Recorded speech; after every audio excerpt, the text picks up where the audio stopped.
ಹೇಳಿ ಸರ್, ಯಾವ ಮಾತನ್ನು ಹಂಚಿಕೊಳ್ಬೇಕು? ಏನಿಲ್ಲ ಸರ್, ನಾವು ತುಂಬಾ ಬಡ ಕುಟುಂಬದಿಂದ ಬಂದಿರೋರು. ಹ್ಮ್. ಆ, ಹಾಗೆ ನಂದು ಹಾಗೆ ಮಾಡ್ತಾ ಮಾಡ್ತಾ ಒಂದು 4-5 ಗಾಡಿ ಇದೆ ಸರ್. ಅಂದ್ರೆ ಏನು ವೆಹಿಕಲ್ ಓಡಿಸೋದು ನೀವು? ಅಂದ್ರೆ ಕಾರ್ಗಳಿದೆ ಸರ್, ಕ್ಯಾಬು. ಓಹೋ. ಹಾ ಸರ್. ಅಂದ್ರೆ ನಿಮ್ದೇ ಸ್ವಂತ ಇದೆಯಾ? ಸ್ವಂತ ಇದೆ ಸರ್, ಸ್ವಂತ ಇದೆ. ಸಂತೋಷ. ಅಂದ್ರೆ ಮೊದಲು ನೀವು ಕೂಡ ಬೇರೆಯವ್ರ ಹತ್ರ ಗಾಡಿ ಓಡಿಸ್ತಾ ಇದ್ದ? ಹೌದು ಸರ್, ಸ್ಟಾರ್ಟಿಂಗ್ ಇಲ್ಲಿ ಬಂದಾಗ ಬೇರೆಯವ್ರ ಗಾಡಿ ಓಡಿಸ್ತಿದ್ದೆ. ಆಮೇಲೆ ನಾನು ಒಂದ್ ಗಾಡಿ ತಗೊಂಡೆ ಫಸ್ಟ್. ಹ್ಮ್. ಹಾಗೆ ಮಾಡ್ತಾ ಮಾಡ್ತಾ ಇನ್ನೂ ಒಂದ್ ಗಣ್ಣ ಕರೆಸ್ಕೊಂಡೆ. ಹ್ಮ್. ಹಾಗೆ ಇನ್ನೂ ಒಂದ್ ಗಾಡಿ ತಗೊಂಡೆ ಸರ್. ಒಳ್ಳೇದು. ಹಾಗೆ ಮಾಡ್ತಾ ಮಾಡ್ತಾ 1ಕ್ಕೆ 2, 2ಕ್ಕೆ 3 ಹಿಂಗಾಯ್ತು. ಸದ್ಯಕ್ಕೆ ಒಂದು 4 ಕಾರು ಮತ್ತೆ 1-2 ಗೂಡ್ಸ್ ಗಾಡಿಗಳಿದಾವೆ. ಓಕೆ. ಹಾಗೆ ಜೀವನ ನಡೀತಿದೆ ಸರ್. ನಿಮ್ಮ ಹತ್ರ ಮಾತಾಡ್ಬೇಕಂತ ತುಂಬಾ ದಿನದಿಂದ ಕಾಯ್ತಿದ್ದೆ. ಅಯ್ಯೋ. ಕರೆ ಸಿಕ್ತಲ್ಲ ಸರ್, ಖುಷಿ ಆಯ್ತು. ಸಂತೋಷ. ಅಂದ್ರೆ ನೀವು ಡ್ರೈವಿಂಗ್ ಟೈಮಲ್ಲಿ ಕಾರ್ಯಕ್ರಮ ಕೇಳ್ತೀರಾ? ಹೌದು ಸರ್, ಡ್ರೈವಿಂಗ್ ಟೈಮಲ್ಲಿ ಹೆಡ್ಫೋನ್ ಹಾಕೊಂಡು ನಿಮ್ ಕಾರ್ಯಕ್ರಮ ಕೇಳ್ತಾನೆ ಇರ್ತೀನಿ. ಹಳೆ ವಿಡಿಯೋಗಳೆಲ್ಲ ಕೇಳ್ತಾ ಇರ್ತೀನಿ. ಹ್ಮ್. ಹೇಳಿ ಸರ್, ಏನಾಯ್ತು ನಿಮ್ ಜೀವನದಲ್ಲಿ? ಜೀವನದಲ್ಲಿ ಏನಿಲ್ಲ ಸರ್, ತುಂಬಾ ಖುಷಿಯಾಗಿದ್ದೆ. ಹೀಗೆ ಒಂದ್ ದಿವಸ ನಮ್ಮ ಅಕ್ಕ ಅವ್ರ ಮನೆ ಮಾಡಿದ್ವಿ. ಬೇರೆ ಮನೆ ಹತ್ರ ಮಾಡಿಸ್ದೆ. ಅಲ್ಲಿ ಸ್ವಲ್ಪ ಹಾಗೆ ಪ್ರೀತಿ ವಿಷಯದಲ್ಲಿ ಸ್ವಲ್ಪ ಯಾರೋ ನಮ್ಮನ್ನ ಕೇಳ್ಕೊಂಡ್ಬಂದ್ರು. ಕೇಳ್ಕೊಂಡ್ಬಂದು ಪರಿಚಯ ಮಾಡ್ಕೊಂಡ್ರು. ಹಾಗೆ ಏನೇನೋ ನಡೆದೋಯ್ತು ಸರ್. ಕೇಳ್ಕೊಂಡು ಬಂದ ಅದೇ ಹೆಂಗದು ಸರ್? ಈಗ ಆ ಸಮಯಕ್ಕೆ ನಿಮ್ಗೆ ಎಷ್ಟು ವರ್ಷ? ಸರ್ ನನಗೆ ಇವಾಗ 31 ವರ್ಷ. ಅಲ್ಲ, ನೀವು ಯಾವ ಕತೆ ಹೇಳ್ತಾ ಇದ್ದೀರಲ್ಲ, ಯಾರೋ ಕೇಳ್ಕೊಂಡು ಬಂದ್ರು ಅಂದ್ರಲ್ಲ, ಆವಾಗ ಎಷ್ಟು ವರ್ಷ? ಹೌದು ಸರ್, ಈಗ ರೀಸೆಂಟ್ 2 ವರ್ಷದ ಹಿಂದೆ. ಓಕೆ. ಕೇಳ್ಕೊಂಡು ಬಂದ್ರು ಅಂದ್ರೆ ಯಾವ ತರ? ಯಾವ ತರ ಅಂದ್ರೆ ಸರ್, ನಾನು ನಮ್ಮ ಅಕ್ಕವ್ರಿಗೆ ಒಂದ್ ಮನೆ ಮಾಡಿಸ್ತಿದ್ದೆ ಸರ್. ಓಕೆ. ನಮ್ಮ ಅಕ್ಕನ ಮನೆ ಪಕ್ಕದಲ್ಲೇನೆ ಅವರಿದ್ರು. ಅಂದ್ರೆ ನೀವು ಹುಡುಗಿ ಬಗ್ಗೆ ಮಾತಾಡ್ತಿದ್ದೀರಿ? ಹೌದು ಹೌದು ಹೌದು ಸರ್. ಆಯ್ತು. ಹಾಗಾಗಿ ಅವರು ಅಲ್ಲೇ ಇದ್ರು. ನಾನು ಅವ್ರನ್ನ ಜಾಸ್ತಿ ನೋಡಿರ್ಲಿಲ್ಲ ಸರ್. ನಮ್ಮ ಅಕ್ಕ ಅವ್ರ ಪರಿಚಯ ಆಗಿ ನಮ್ಮ ಬಗ್ಗೆ ಅವರೆಲ್ಲ ತಿಳ್ಕೊಂಡು. ಓಕೆ. ನಿಮ್ಮ ಅಕ್ಕಾರ ಮನೇಲಲ್ಲ ನೀವಿದ್ದಿದ್ದು? ಇಲ್ಲ ಸರ್, ನನ್ನ ಮನೆ ಬೇರೆ. ಓಕೆ. ನೀವು ಯಾರ್ಯಾರಿದ್ರಿ? ನಾವು ನಮ್ಮ ಕುಟುಂಬ ಎಲ್ಲ ಇದ್ವಿ ಸರ್. ನಮ್ದು ಮನೆ ಅವ್ರ ಮನೆಗೆ 1 ಕಿಲೋಮೀಟರ್ ಡಿಸ್ಟೆನ್ಸ್ ಅಲ್ಲಿ ಇತ್ತು. ಓಕೆ. ನಿಮ್ಮ ಅಕ್ಕ ಅವ್ರಿಗೆ ನೀವೇ ಮನೆ ಮಾಡಿಕೊಟ್ಟಿದ್ರಿ? ನಮ್ಮ ಅಕ್ಕ ಅವ್ರಿಗೆ ನಮ್ಮ ಬಾವರಿಗೆ ನಾನೇ ಆ ಮನೆ ಮಾಡಿಕೊಟ್ಟಿದ್ದು. ಓಕೆ. ಅವರು ಅಲ್ಲೇ ಸುಮಾರು ದಿನದಿಂದ ನಾನು ಹೋಗಿರ್ಲಿಲ್ಲ ಸರ್. ಅಂದ್ರೆ ಸ್ವಲ್ಪ 6 ತಿಂಗಳ ಹೋಗಿರ್ಲಿಲ್ಲ ಆ ಕಡೆ. ಯಾವಾಗ ಒಂದ್ಸತಿ ಹೋಗ್ತಿದ್ದೆ ಬರ್ತಿದ್ದೆ ಅಷ್ಟೇನೆ. ನಮ್ ಬಗ್ಗೆ ಎಲ್ಲಾನು ಅವರು ಹೀಗೆ ಹಾಗೆ ಹಾಗೆ ಪಕ್ಕದಲ್ಲೇ ಇರ್ತಾರಲ್ಲ, ಮಾತಾಡ್ಕೊಂಡು ತಿಳ್ಕೊಬಿಟ್ಟಿದ್ದಾರೆ. ಓಕೆ. ತಿಳ್ಕೊಬಿಟ್ಟು ಈ ತರ ಗಾಡಿಗಳಿದಾವೆ, ನಮ್ ತಮ್ಮ ಚೆನ್ನಾಗಿ ಹಂಗೆ ಹಿಂಗೆ ಎಲ್ಲಾ ಚೆನ್ನಾಗಿ ನೋಡ್ಕೊಂತಾರೆ ಅಂತ. ಅಂದ್ರೆ ನಿಮ್ಮ ಅಕ್ಕ ನಿಮ್ ಬಗ್ಗೆ ಹೇಳ್ಬೇಕಾದ್ರೆ ಅಂಥದ್ದೇನು ಪ್ರೇಮದ ವಿಚಾರ ಇಲ್ಲಿ ಸಂಭವಿಸಬಹುದು ಅಥವಾ ನಿರ್ಮಾಣ ಆಗಬಹುದು ಅನ್ನೋದು ನಿಮ್ಮ ಅಕ್ಕನ ಕಲ್ಪನೆಗಿತ್ತ? ಇಲ್ಲ ಸರ್, ಇಲ್ಲ, ಆ ತರ ಏನು ಇರ್ಲಿಲ್ಲ. ಬಟ್ ಹಾಗೆ ಅವರು ಕ್ಲೋಸ್ ಆಗಿದ್ರಲ್ಲ ಅಕ್ಕಪಕ್ಕದಲ್ಲೇ. ಅಲ್ಲ, ಆಕೆ ಈಕೆ ನಿಮ್ಮ ಅಕ್ಕವ್ರ ಹತ್ರ ಕೇಳಿ ತಿಳ್ಕೊಂಡಿರೋದ ಅಥವಾ ನಿಮ್ಮ ಅಕ್ಕವರೇ ಹೇಳಿ ಅವ್ರಿಗೆ ತಿಳಿಸಿರೋದ? ಇಲ್ಲ ಸರ್, ಅವರು ಮತ್ತೆ ಅಂದ್ರೆ ಅವರೇ ಕೇಳಿ ತಿಳ್ಕೊಂಡಿರೋದು. ನಾನು ಯಾವಾಗ ಒಂದ್ಸತಿ ಹೋಗಿದ್ದೆ ಅಲ್ಲಿ. ಹಾಗಾಗಿ ಅವರು ಕೇಳಿ ಆ ರೀತಿ ತಿಳ್ಕೊಂಡಿರೋದು. ಹೀಗೆ ನೋಡ್ತಾರೆ, ನೀವ್ ಯಾವ ಊರು ಏನು ಅಂತ ಎಲ್ಲಾ ಡೀಟೇಲ್ ಆಗಿ ಕೇಳ್ಕೊಂತಾರಲ್ಲ ಸರ್ ಅಕ್ಕಪಕ್ಕ ಇದ್ದು. ಹಾಗಾಗಿ ಅವರೆಲ್ಲ ತಿಳ್ಕೊಂಡು ಆಮೇಲೆ ನನ್ನ ನಂಬರು ಹೇಗೋ ನಮ್ ಭಾವರ ಹತ್ರ ತಗೊಂಡಿರೋದು ಅವರು. ತಗೊಂಡು ಹಾಗೆ ಒಂದ್ ದಿವಸ ಕರೆ ಬಂತು ಸರ್ ನನಗೆ. ಅವ್ರದ್ದೇನೋ ಒಂದು ಊರಲ್ಲಿ ಫಂಕ್ಷನ್ ಇದೆ ಅಂತ ಹೇಳಿ. ನಾನೊಂದೇ ನೀವ್ ಯಾರು ಅಂತ ಕೇಳಿದಕ್ಕೆ, ಈ ತರ ನಿಮ್ಮ ಅಕ್ಕ ಅವ್ರ ಮನೆ ಪಕ್ಕದಲ್ಲೇ ಇರೋರು. ಸರಿ ಆಯ್ತು, ಏನ್ ಸಮಾಚಾರ ಹೇಳಿ. ಅದಕ್ಕೆ ಏನಿಲ್ಲ, ಹಬ್ಬಕ್ ಬನ್ನಿ ಅಂತ ಕರೆದ್ರು. ಸರಿ ಆಯ್ತು ಬರ್ತೀವಿ ಅಂತ ಹೇಳ್ಬಿಟ್ಟು ನಾನು ಫೋನ್ ಕಟ್ ಮಾಡಿದೆ. ಆಮೇಲೆ ತಿರ್ಗಾ ನಾನೇನು ಹೋಗ್ಲಿಲ್ಲ ಸರ್ ಅವ್ರ ಹಬ್ಬಕ್ಕೆ. ನಮ್ ಭಾವರೆಲ್ಲ ಕರೆದ್ರು, ನಾನಿಲ್ಲ ನೀವೇ ಹೋಗ್ ಬನ್ನಿ ಅಂತ ಹೇಳ್ಬಿಟ್ಟು. ಅಂದ್ರೆ ಅವ್ರು ಬೇರೆ ಊರಲ್ಲಿ? ಹೌದು ಸರ್, ಬೆಂಗಳೂರಲ್ಲಿ ಇರೋದು ನಾವು. ಬಟ್ ಅವ್ರು ಹೇಳಿದ ಹಳ್ಳಿ ಕಡೆ? ಅವ್ರು ಹೇಳಿದ ಹಳ್ಳಿ ಕಡೆ ಸರ್. ಅದಕ್ಕೆ ನಾನು ಹೇಳ್ದೆ, ಇಲ್ಲ ಬಾವ ನೀವೇ ಹೋಗ್ ಬನ್ನಿ, ನಾನು ಬಿಜಿ ಇದ್ದೀನಿ, ನಾನು ನೀವೇ ಹೋಗಿ ಬನ್ನಿ ಅಂತ ಹೇಳಿದೆ. ಅಂದ್ರೆ ಅವ್ರಿಗೂ ನಮ್ಗೆ ಇಷ್ಟು ಕಾಂಟ್ಯಾಕ್ಟ್ ಇರ್ಲಿಲ್ಲ ಸರ್ ಅವಾಗ. ಅಂದ್ರೆ ನಿಮ್ಮ ಅಕ್ಕ ಭಾವ ಅವರಿಗೆ ಹಬ್ಬಕ್ಕೆ ಹೋಗುವಷ್ಟು ಸಲಿಗೆ ಇತ್ತು ಅವ್ರಿಗೆ? ಸಲಿಗೆ ಇತ್ತು ಸರ್, ಸಲಿಗೆ ಇತ್ತು. ಓಕೆ. ಅಂದ್ರೆ ಅವರು ಪಕ್ಕದಲ್ಲೇ ಒಂದೇ ಮನೆ ಅಲ್ಲ ಸರ್, 3 ಮನೆ ಇದ್ವು. ಒಂದು ಓನರ್ದು 3 ಮನೆ, ಸೀಟ್ ಮನೆ ಕೆಳಗಡೆ. ಓಕೆ. ಅದು ಏನಾಯ್ತು, ಅವ್ರು ಸುಮಾರು 6 ತಿಂಗಳಿಂದ ಪರಿಚಯ ಆಗ್ಬಿಟ್ಟಿತ್ತು. ಹಾಗೆ ಅವರೆಲ್ಲ ಕಾಂಟ್ಯಾಕ್ಟ್ ಮಾಡ್ಕೊಂಡು ನನ್ನನ್ನ ಫೋನ್ ಕಾಂಟ್ಯಾಕ್ಟ್ ಮಾಡಿ ಈ ರೀತಿ ಪರಿಚಯ ಮಾಡ್ಕೊಬಿಟ್ರು ಸರ್. ಓಕೆ. ಪರಿಚಯ ಮಾಡ್ಕೊಂಡು ಯಾವ ರೀತಿ ಹೇಳೋದಂತ ಸ್ವಲ್ಪ ಇದಾಗ್ತದೆ ಸರ್. ಅಯ್ಯೋ. ಹಾಗೆ ಮುಂದೆ ಹಂಗೆ ಪರಿಚಯ ಮಾಡ್ಕೊಂಡು ಅವ್ರು ಇಲ್ಲ ನೀವು ನನಗಿಷ್ಟ ಹಾಗೆ ಹೀಗೆ ಅಂತ ಹೇಳ್ಕೊಂಡ್ರು. ನಾನು ಯಾಕೆ ಏನ್ ಪ್ರಾಬ್ಲಮ್, ಈ ರೀತಿ ನಿಮ್ದು ಮದುವೆ ಆಗಿದೆ, ನಿಮ್ಗೂ ಮಕ್ಳಿದೆ, ನನ್ಗೂ ಮದುವೆ ಆಗಿದೆ, ನನ್ಗೂ ಮಕ್ಳಿದೆ, ಇದೆಲ್ಲ ಸರಿ ಇಲ್ವಲ್ಲ ಅನ್ನೋ ಮಟ್ಟಕ್ಕೆ ಹೇಳ್ದೆ. ನಿಮಿಷ ನಿಮಗೆ ಮದುವೆ ಆಗಿದ್ಯಾ? ಹೌದು ಹೌದು ಸರ್. ಅಂದ್ರೆ ಆ ಸಮಯಕ್ಕೆ ಆಲ್ರೆಡಿ ಮದುವೆ ಆಗಿತ್ತಾ? ಹೌದು ಸರ್. ಅಯ್ಯೋ ದೇಶವಂತ, ಆಕೆಗೂ ಮದುವೆ ಆಗಿತ್ತಾ? ಅವ್ರದ್ದು ಮದುವೆ ಆಗಿದೆ ಸರ್. ಅಯ್ಯೋ ದೇವ್ರೆ, ನಾನು ಇಷ್ಟೊತ್ತಾಗಿ ಇದು ಯಾವ್ದು ಕಾಲೇಜ್ ಲವ್ ಸ್ಟೋರಿ ಅಂತ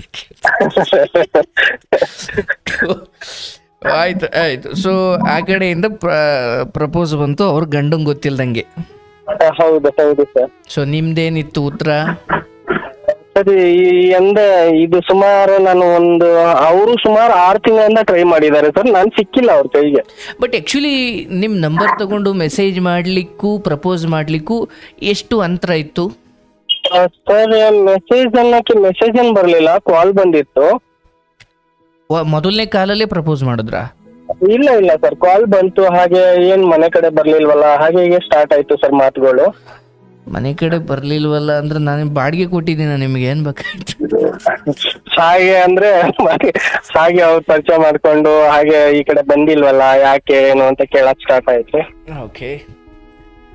ನಾನು ಇಲ್ಲ ಕೆಲ್ಸದಲ್ಲಿ ಇದ್ದೀನಿ ಹೇಳಿ ಅಂತ ಸುಮಾರು ಅವಾಯ್ಡ್ ಮಾಡಿದೆ ಸರ್. ಸುಮಾರು ಅವಾಯ್ಡ್ ಮಾಡಿದೆ. ಅದು ಎಲ್ಲಿ ಆಗ್ಲಿಲ್ಲ ಸರ್. ಅವರು ಹಾಗೆ ಮಾತು ಬೆಳ್ಕೊಂಡು ಪ್ರೀತಿಯಾಗಿ ಆಯ್ತು. ಪ್ರೀತಿಗೆ ತಿರ್ಬೇಕಾದ್ರೆ ನಾನು ಹೇಳ್ದೆ, ಇಲ್ಲ ಇದು ಯಾಕೋ ಸರಿ ಇಲ್ಲ ನೋಡಿ, ಇದು ಬೇರೆ ತರ ಇದೆ, ಏನ್ ಪ್ರಾಬ್ಲಮ್ ಹೇಳಿ ನಿಮ್ಗೆ ಅಂತ, ನನ್ನಿಂದ ಏನಾರ ಹೆಲ್ಪ್ ಮಾಡ್ಬೇಕಾದ್ರೆ ಮಾಡ್ತೀನಿ ಅಂತ ಹೇಳ್ದೆ. ಅವರು ಅದಕ್ಕೆಲ್ಲ ಹಂಗೆ ಮಾತಾಡ್ತಾ ಮುಂದೆ ಹೋಗ್ಬಿಟ್ರು ಸರ್. ಆದ್ರೆ ನನ್ಗೆ ಸುಮಾರು 6 ತಿಂಗಳ 1 ವರ್ಷ ಹತ್ರ ಆದಾಗ ಬೇರೆ ರೀತಿ ಎಲ್ಲ ವಿಚಾರಗಳು ಗೊತ್ತಾಗ್ಲಿಕ್ಕೆ ಸ್ಟಾರ್ಟ್ ಆಯ್ತು. ಒಂದು ನಿಮಿಷ, ಬಟ್ ಆ ಸಮಯದಲ್ಲಿ ನೀವು ಭೇಟಿ ಆಗ್ತಾ ಇದ್ರಾ? ಹೌದು ಸರ್, ಭೇಟಿ ಆಗ್ತಿದ್ವಿ. ಅಂದ್ರೆ ಫೋನಲ್ಲಿ ಮಾತಾಡ್ತಿದ್ವಿ. ಹಾಗೆ ಆಮೇಲೆ ಭೇಟಿ ಆಗ್ತಿದ್ವಿ ಸರ್. ಯಾಕಂದ್ರೆ ಅಲ್ಲಿ ಹೋಗೋದು ದೇವಸ್ಥಾನಕ್ಕೆ. ಅಂದ್ರೆ ನಿಮ್ಮಲ್ಲಿ ಫಿಸಿಕಲಿ ಏನೋ ರಿಲೇಶನ್ಶಿಪ್ ಇತ್ತಾ ಸರ್? ಫಿಸಿಕಲಿ ನಿಮ್ ರಿಲೇಶನ್ಶಿಪ್ ಇತ್ತಾ?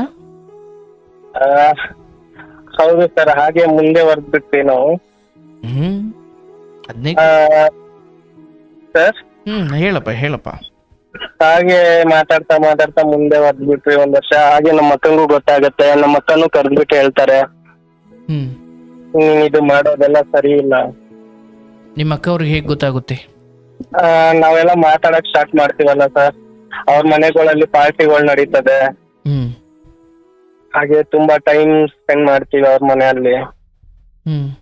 ಜಾಸ್ತಿ ಬರೋದು ಹೋಗೋದು ಸ್ಟಾರ್ಟ್ ಆಗತ್ತೆ. ಆಮೇಲೆ ನಮ್ಮ ಅಕ್ಕಂಗ್ ಗೊತ್ತಾಗಿ ನಮ್ಮ ಅಕ್ಕ ಹೇಳ್ತಾರೆ ಕರ್ದ್ಬಿಟ್ಟು, ಇಲ್ಲ ನೀನ್ ಇದೆಲ್ಲ ಮಾಡೋದ್ ಸರಿ ಇಲ್ಲ, ಬಿಟ್ಬಿಡು ನಮ್ ತಮ್ಮಂಗೆ, ನೀನ್ ಯಾರನ್ನ ಇದು ಮಾಡ್ಕೊ, ಆದ್ರೆ ಅವ್ನ್ ಬಿಟ್ಬಿಡು, ಅವ್ನ್ಗೆ ಯಾಕೆ ಇದೆಲ್ಲ ಮಾಡ್ತೀಯ, ನಿನ್ಗೂ ಗಂಡ ಇದಾರೆ, ಮಕ್ಳಿದಾರೆ. ನಮ್ಮ ಅಣ್ಣಂದಿರಿಗೆಲ್ಲ ಗೊತ್ತಾದ್ರೆ ಇದೆಲ್ಲ ಸರಿ ಇರಲ್ಲ, ತುಂಬಾ ದೊಡ್ಡದಾಗಿ ಗಲಾಟೆ ಆಗುತ್ತೆ ಅಂತೆಲ್ಲ ಹೇಳ್ತಾರೆ. ಆದ್ರೂ ಅವರು ಯಾರಿಗೆ? ನಿಮ್ಮ ಅಣ್ಣಂದಿರಿಗ? ಏನ್ ಸರ್? ನಮ್ಮ ಅಣ್ಣಂದಿರಿಗೆ ಗೊತ್ತಾದ್ರೆ ಗಲಾಟೆ ಆಗುತ್ತೆ ಅಂತ ಯಾರು ಹೇಳಿದ್ದು? ಅಂದ್ರೆ ನಮ್ಮ ಅಕ್ಕ ಹೇಳಿದ್ದು ಸರ್. ಅಂದ್ರೆ ನಿಮ್ಗೆ ಅಣ್ಣಂದಿರಿದಾರಾ? ಇದಾರೆ ಸರ್. ನಾವು 4 ಜನ, 1 ತಾಯಿ ಮಕ್ಕಳು, 2 ಹೆಣ್ಮಕ್ಳು, 2 ಗಂಡ್ ಮಕ್ಳು, 4 ಜನನು ಬೆಂಗಳೂರಲ್ಲೇ ಇದೀವಿ. ಸೊ ನಿಮ್ ಅಣ್ಣಂಗ್ ಗೊತ್ತಾದ್ರೆ ಗಲಾಟೆ ಆಗುತ್ತೆ ಅಂತ? ಗಲಾಟೆ ಆಗುತ್ತೆ, ಅವರು ಇಲ್ಲೇ ಇದಾರೆ, ಇದೆಲ್ಲ ಸರಿ ಇಲ್ಲ ನೀನ್ ಮಾಡೋದು ಅಂತ ಹೇಳ್ತಾರೆ ಸರ್. ಆದ್ರೂನು ಅದೆಲ್ಲ ನಮ್ ಸ್ವಲ್ಪ ಮಾತುಗಳು ಜಾಸ್ತಿ ಸ್ಟಾರ್ಟ್ ಆಗಿರುತ್ತಲ್ಲ, ಹಾಗಾಗಿ ಇದೆಲ್ಲೆಲ್ಲೋ ಹೇಗೆಗೋ ಇದು ಆಗಿರುತ್ತೆ ಸರ್. ಹಾಗೆ ಮುಂದುವರಿತೀವಿ. ಮತ್ತೆ ಮತ್ತೆ ಮತ್ತೆ ಮತ್ತೆ ನನಗೊಂದು ಗೊತ್ತಾಗ್ಲಿಕ್ಕೆ ಸ್ಟಾರ್ಟ್ ಆಗುತ್ತೆ. ನಮ್ಮಕ್ಕ ಅವಾಗ ಅವಾಗ ಹೇಳ್ತಾರೆ ನನಗೆ, ಇಲ್ಲ ಕಣೋ ಇದು ಸರಿ ಇಲ್ಲ, ನೀನ್ ಮಾಡ್ತಿರೋದು ಬಿಟ್ಬಿಡು, ಅವ್ರು ಸರಿ ಇಲ್ಲ ಅಂತ ಹೇಳೋವರೆಗೂ ಹೇಳ್ತಾರೆ. ಅವಾಗ ನನಗೆ ಡೌಟ್ ಬರಕ್ ಸ್ಟಾರ್ಟ್ ಆಗುತ್ತೆ. ಏನ್ ನಮ್ಮಕ್ಕ ಹಿಂಗೆ ಹೇಳ್ತಾರಲ್ಲ, ಯಾಕಂದ್ರೆ ನನ್ಗೆ ಯಾವತ್ತು ಅವ್ರು ಏನು ಸುಳ್ಳು ಹೇಳಲ್ಲ, ಏನಾರು ಹೇಳ್ತಾರೆ ಅಂದ್ರೆ ತುಂಬಾ ಯೋಚನೆ ಮಾಡಿ ಹೇಳಿರ್ತಾರೆ ಅಂತ ನನಗೆ ಒಂದು ಕನ್ಫರ್ಮ್ ಆಗುತ್ತೆ ಸರ್. ಕನ್ಫರ್ಮ್ ಆದಾಗ ನಾನು ಮಾಡ್ತೀನಿ ಅಂದ್ರೆ ಹಾಗೆ ಮಾತಾಡ್ತಾ ಮಾತಾಡ್ತಾ ಅಬ್ಸರ್ವ್ ಮಾಡ್ತೀನಿ. ಅಂದ್ರೆ ಅವ್ರ ಮನೆಗೆ ಜನಗಳು ಬರೋದು ಹೋಗೋದು ಸ್ವಲ್ಪ ಜನ ಜಾಸ್ತಿ ಗೊತ್ತಾಗ್ಬಿಡುತ್ತೆ ಸರ್. ಅಂದ್ರೆ ಅರ್ಥ ಆಗ್ಲಿಲ್ಲ. ಅಂದ್ರೆ ಅವ್ರು ಸ್ವಲ್ಪ ಬೇರೆ ಗಂಡ್ ಮಕ್ಳು ಕಾಂಟ್ಯಾಕ್ಟ್ ಅಲ್ಲಿ ಇರ್ತಾರೆ ಸರ್. ಅಂದ್ರೆ ಇದೊಂಥರ ಅವ್ರಿಗೆ ಪಾರ್ಟ್ ಟೈಮ್ ಜಾಬ್. ಹೌದು ಹೌದು ಸರ್, ಹಾಗೆ ಆಗಿರೋದು ಇದು. ಏನಾಗಿದೆ ಸರ್ ಅಂದ್ರೆ ಇದು 2 ವರ್ಷದಲ್ಲಿ ನನಗೆ ಅವ್ರಿಗೆ ತುಂಬಾ ಗೊತ್ತಾಯ್ತು ಸರ್. ನನ್ಗೆ ನಿಧಾನ ಗೊತ್ತಾಯ್ತು ಈ ರೀತಿ ಎಲ್ಲ ಮಾಡಿದ್ರಲ್ಲ ಅಂತ ಹೇಳಿ ನನ್ಗೂ ಒಂದ್ ಸ್ವಲ್ಪ ಹಂಗೆ ತಿಳ್ಕೊಳಕ್ ಸ್ಟಾರ್ಟ್ ಮಾಡಿದೆ ಸರ್. ಮತ್ತೆ ಮತ್ತೆ ಮತ್ತೆ ಮತ್ತೆ ಒಂದ್ರಿಂದ ಒಂದು ಗೊತ್ತಾಯ್ತು ಸರ್. ಗೊತ್ತಾಯ್ತು. ನಾನು ಅವರು ಸುಮಾರು ಇವಾಗ್ಲೂ ಸುಮಾರು ಅವಾಯ್ಡ್ ಮಾಡ್ತಿದ್ದೀನಿ ಸರ್. ಆದ್ರೆ ನನ್ಗೊಂದು ನನ್ ಮನ್ಸಲ್ಲಿ ಏನಾಗಿದೆ ಅಂದ್ರೆ ಸರ್, ನನ್ಗಾಗಿರೋ ತರ ಮೋಸ ಇನ್ನೊಬ್ರಿಗೆ ಆಗ್ಬಾರ್ದು ಅಂದ್ರೆ ಒಂದೇ ಒಂದು ಆಸೆ ಸರ್. ಅದಕ್ಕೆ ನಿಮ್ಮ ಹತ್ರ ಸಲಿಗೆ ಪಡ್ಕೊಳ್ಳೋಣ ಅಂತ ಬಂದೆ. ಆದ್ರೆ ಮನೆಗೆ ಬೇರೆ ಪುರುಷರು ಬೇರೆ ಹುಡುಗರು ಬರ್ತಿದ್ರು ಅಂತ ನಿಮ್ಮ ಅಕ್ಕ ಇಂಡೈರೆಕ್ಟ್ ಆಗಿ ನಿಮ್ಗೆ ಹೇಳಿದ್ದ? ನಮ್ಮ ಅಕ್ಕನೂ ಹೇಳಿದ್ರು ಸರ್. ಮತ್ತೆ ನನಗೆ ವಿಡಿಯೋ ಕಾಲ್ ಅಲ್ಲಿ ಮಾತಾಡ್ಬೇಕಾದ್ರೆ ಅವರು ಕಾರಣ ಸುಳ್ಳು ಹೇಳೋರು. ಅಂದ್ರೆ ಇಲ್ಲ ಇವ್ರು ನಮ್ಮ ಊರ್ ಕಡೆ ಅವರು, ಇದು ಅಂದ್ರೆ ನಮ್ ಪರಿಚಯದವರು, ಆ ರೀತಿ ಎಲ್ಲಾ ಕಾರಣಗಳು ಹೇಳಲಿಕ್ಕೆ ಸ್ಟಾರ್ಟ್ ಆಯ್ತು ಸರ್. ಅಲ್ಲ, ಅಷ್ಟೊಂದು ಸಮಯ ಅವ್ರ ಗಂಡ ಎಲ್ಲಿ ಹೋಗಿರ್ತಿದ್ರು? ಅವ್ರ ಗಂಡ ಅಂದ್ರೆ ಅವ್ರು ಡ್ಯೂಟಿಗೆ ಹೋಗಿರೋರು ಸರ್. ಬೆಳಗ್ಗೆ ಅವ್ರ ಆ ಕಡೆ ಡ್ಯೂಟಿಗೆ ಹೋದ್ರೆ ಇವ್ರದ್ದು ಇಲ್ಲಿ ಪಾರ್ಟ್ ಟೈಮ್ ಜಾಬ್. ಇವ್ರು ಪಾರ್ಟ್ ಟೈಮ್ ಜಾಬ್ ತರ ಮಾಡ್ಕೋಬಿಟ್ಟಿದ್ರು ಸರ್. ಅದು ವಿಚಿತ್ರ. ಎಂಪ್ಲಾಯಿ ಆಗಿದ್ರಿ? ಸ್ಟಾರ್ಟಿಂಗ್ ಇಂದ ಹೇಳ್ಬಿಡ್ತೀನಿ ಸರ್. ಸ್ಟಾರ್ಟಿಂಗ್ ಅವ್ರದ್ದು ಹೇಗಾಯ್ತು ಅಂತ. ಸ್ಟಾರ್ಟಿಂಗ್ ಅವ್ರ ಮದ್ವೆ ಆಗ್ಬೇಕಾದ್ರೆ ಹುಡುಗನ್ ನೋಡಕ್ ಹೋಗ್ತಾರಲ್ಲ ಸರ್ ಇವ್ರನ್ನ. ಅವಾಗ ಅವ್ರ ಅತ್ತೆ ಮಗ ಮತ್ತೆ ಇವ್ರು ಇಬ್ರು ಹೋಗಿರೋದು ಸರ್. ಯಾರ ಅತ್ತೆ ಮಗ? ಅವ್ಳ ಗಂಡ ಇದಾನಲ್ಲ, ಅವಳ ಗಂಡ ಮತ್ತೆ ಅವ್ರ ಅತ್ತೆ ಮಗ. ಅವ್ರ ಗಂಡ ಅತ್ತೆ ಮಗ ಈಕೆ ನೋಡ್ಲಿಕ್ಕೆ ಬಂದಿರೋದು? ನೋಡ್ಲಿಕ್ಕೆ ಅವ್ರ ಮದ್ವೆ ಸ್ಟೋರಿ ನನಗೆ ಹೇಳಿರೋದು. ನೋಡ್ಲಿಕ್ಕೆ ಹೋದಾಗ ಗಂಡನ ಜೊತೆ ಅವ್ರ ಅತ್ತೆ ಮಗನು ಕೂಡ ಇಲ್ಲಿ ಬಂದ? ಹೌದು ಹೌದು ಸರ್. ನೋಡ್ಲಿಕ್ಕೆ ಹೋದಾಗ ಹೋಗ್ತಾರೆ. ಅಲ್ಲಿ ಇವಳಿಗೆ ಕೇಳ್ತಾನಂತೆ ಸರ್, ಅವ್ರ ಅತ್ತೆ ಮಗ, ಅವನ ಗಂಡನ ಅತ್ತೆ ಮಗ ಕೇಳ್ತಾನಂತೆ, ಇಲ್ಲ ನೀನ್ ನನಗಿಷ್ಟ, ನನ್ ಮನೆಗ್ ಮಾತಾಡ್ತೀನಿ, ಹೋಗೋಣ ಬಾ. ಎಂತ ನೀನ್ ನನಗೆ ಇಷ್ಟ ಆಗಿದ್ಯಾ, ನಾವ್ ಮದ್ವೆ ಆಗೋಣ, ಹೋಗೋಣ ಬಾ ಅಂತ ಕೇಳ್ತಾನಂತೆ ಸರ್. ಅವಾಗ ಇವಳು ಹೇಳ್ತಾಳಂತೆ, ಇಲ್ಲ ನಮ್ದೆಲ್ಲ ಎಂಗೇಜ್ಮೆಂಟ್ ಆಗಿದೆ, ಎಲ್ಲ ನನ್ ಬರಲ್ಲ ಅಂತ. ಆಮೇಲೆ ಹಾಗೆ ಅವಾಗಿಂದನು ಕೇಳ್ತಾನೆ ಇರ್ತಾನಂತೆ ಸರ್ ಅವನು. ಮತ್ತೆ ಮತ್ತೆ ಮತ್ತೆ ಮತ್ತೆ ಕೇಳ್ತಾನೆ ಇರ್ತಾನಂತೆ. ಹಾಗೆ ಇವರು ಅಲ್ಲಿ ಊರಲ್ಲಿ, ಮಂಡ್ಯ ಕಡೆ ಅವ್ರ ಊರು, ಅಲ್ಲಿ ಮದುವೆ ಆಗಿ ಇಲ್ಲಿ ಬೆಂಗಳೂರು ಬರ್ತಾರೆ. ಬೆಂಗಳೂರು ಬಂದಾಗ 15 ದಿವಸ ಅಂದ್ರೆ 1 ತಿಂಗಳಲ್ಲೇ ಅವನಿಗೆ ಕರ್ಕೊಂತಾರೆ. ಯಾರನ್ನ? ಅವ್ರ ಅತ್ತೆ ಮಗನ್ನ ಕರ್ಕೊಂತಾರೆ ಇವರು.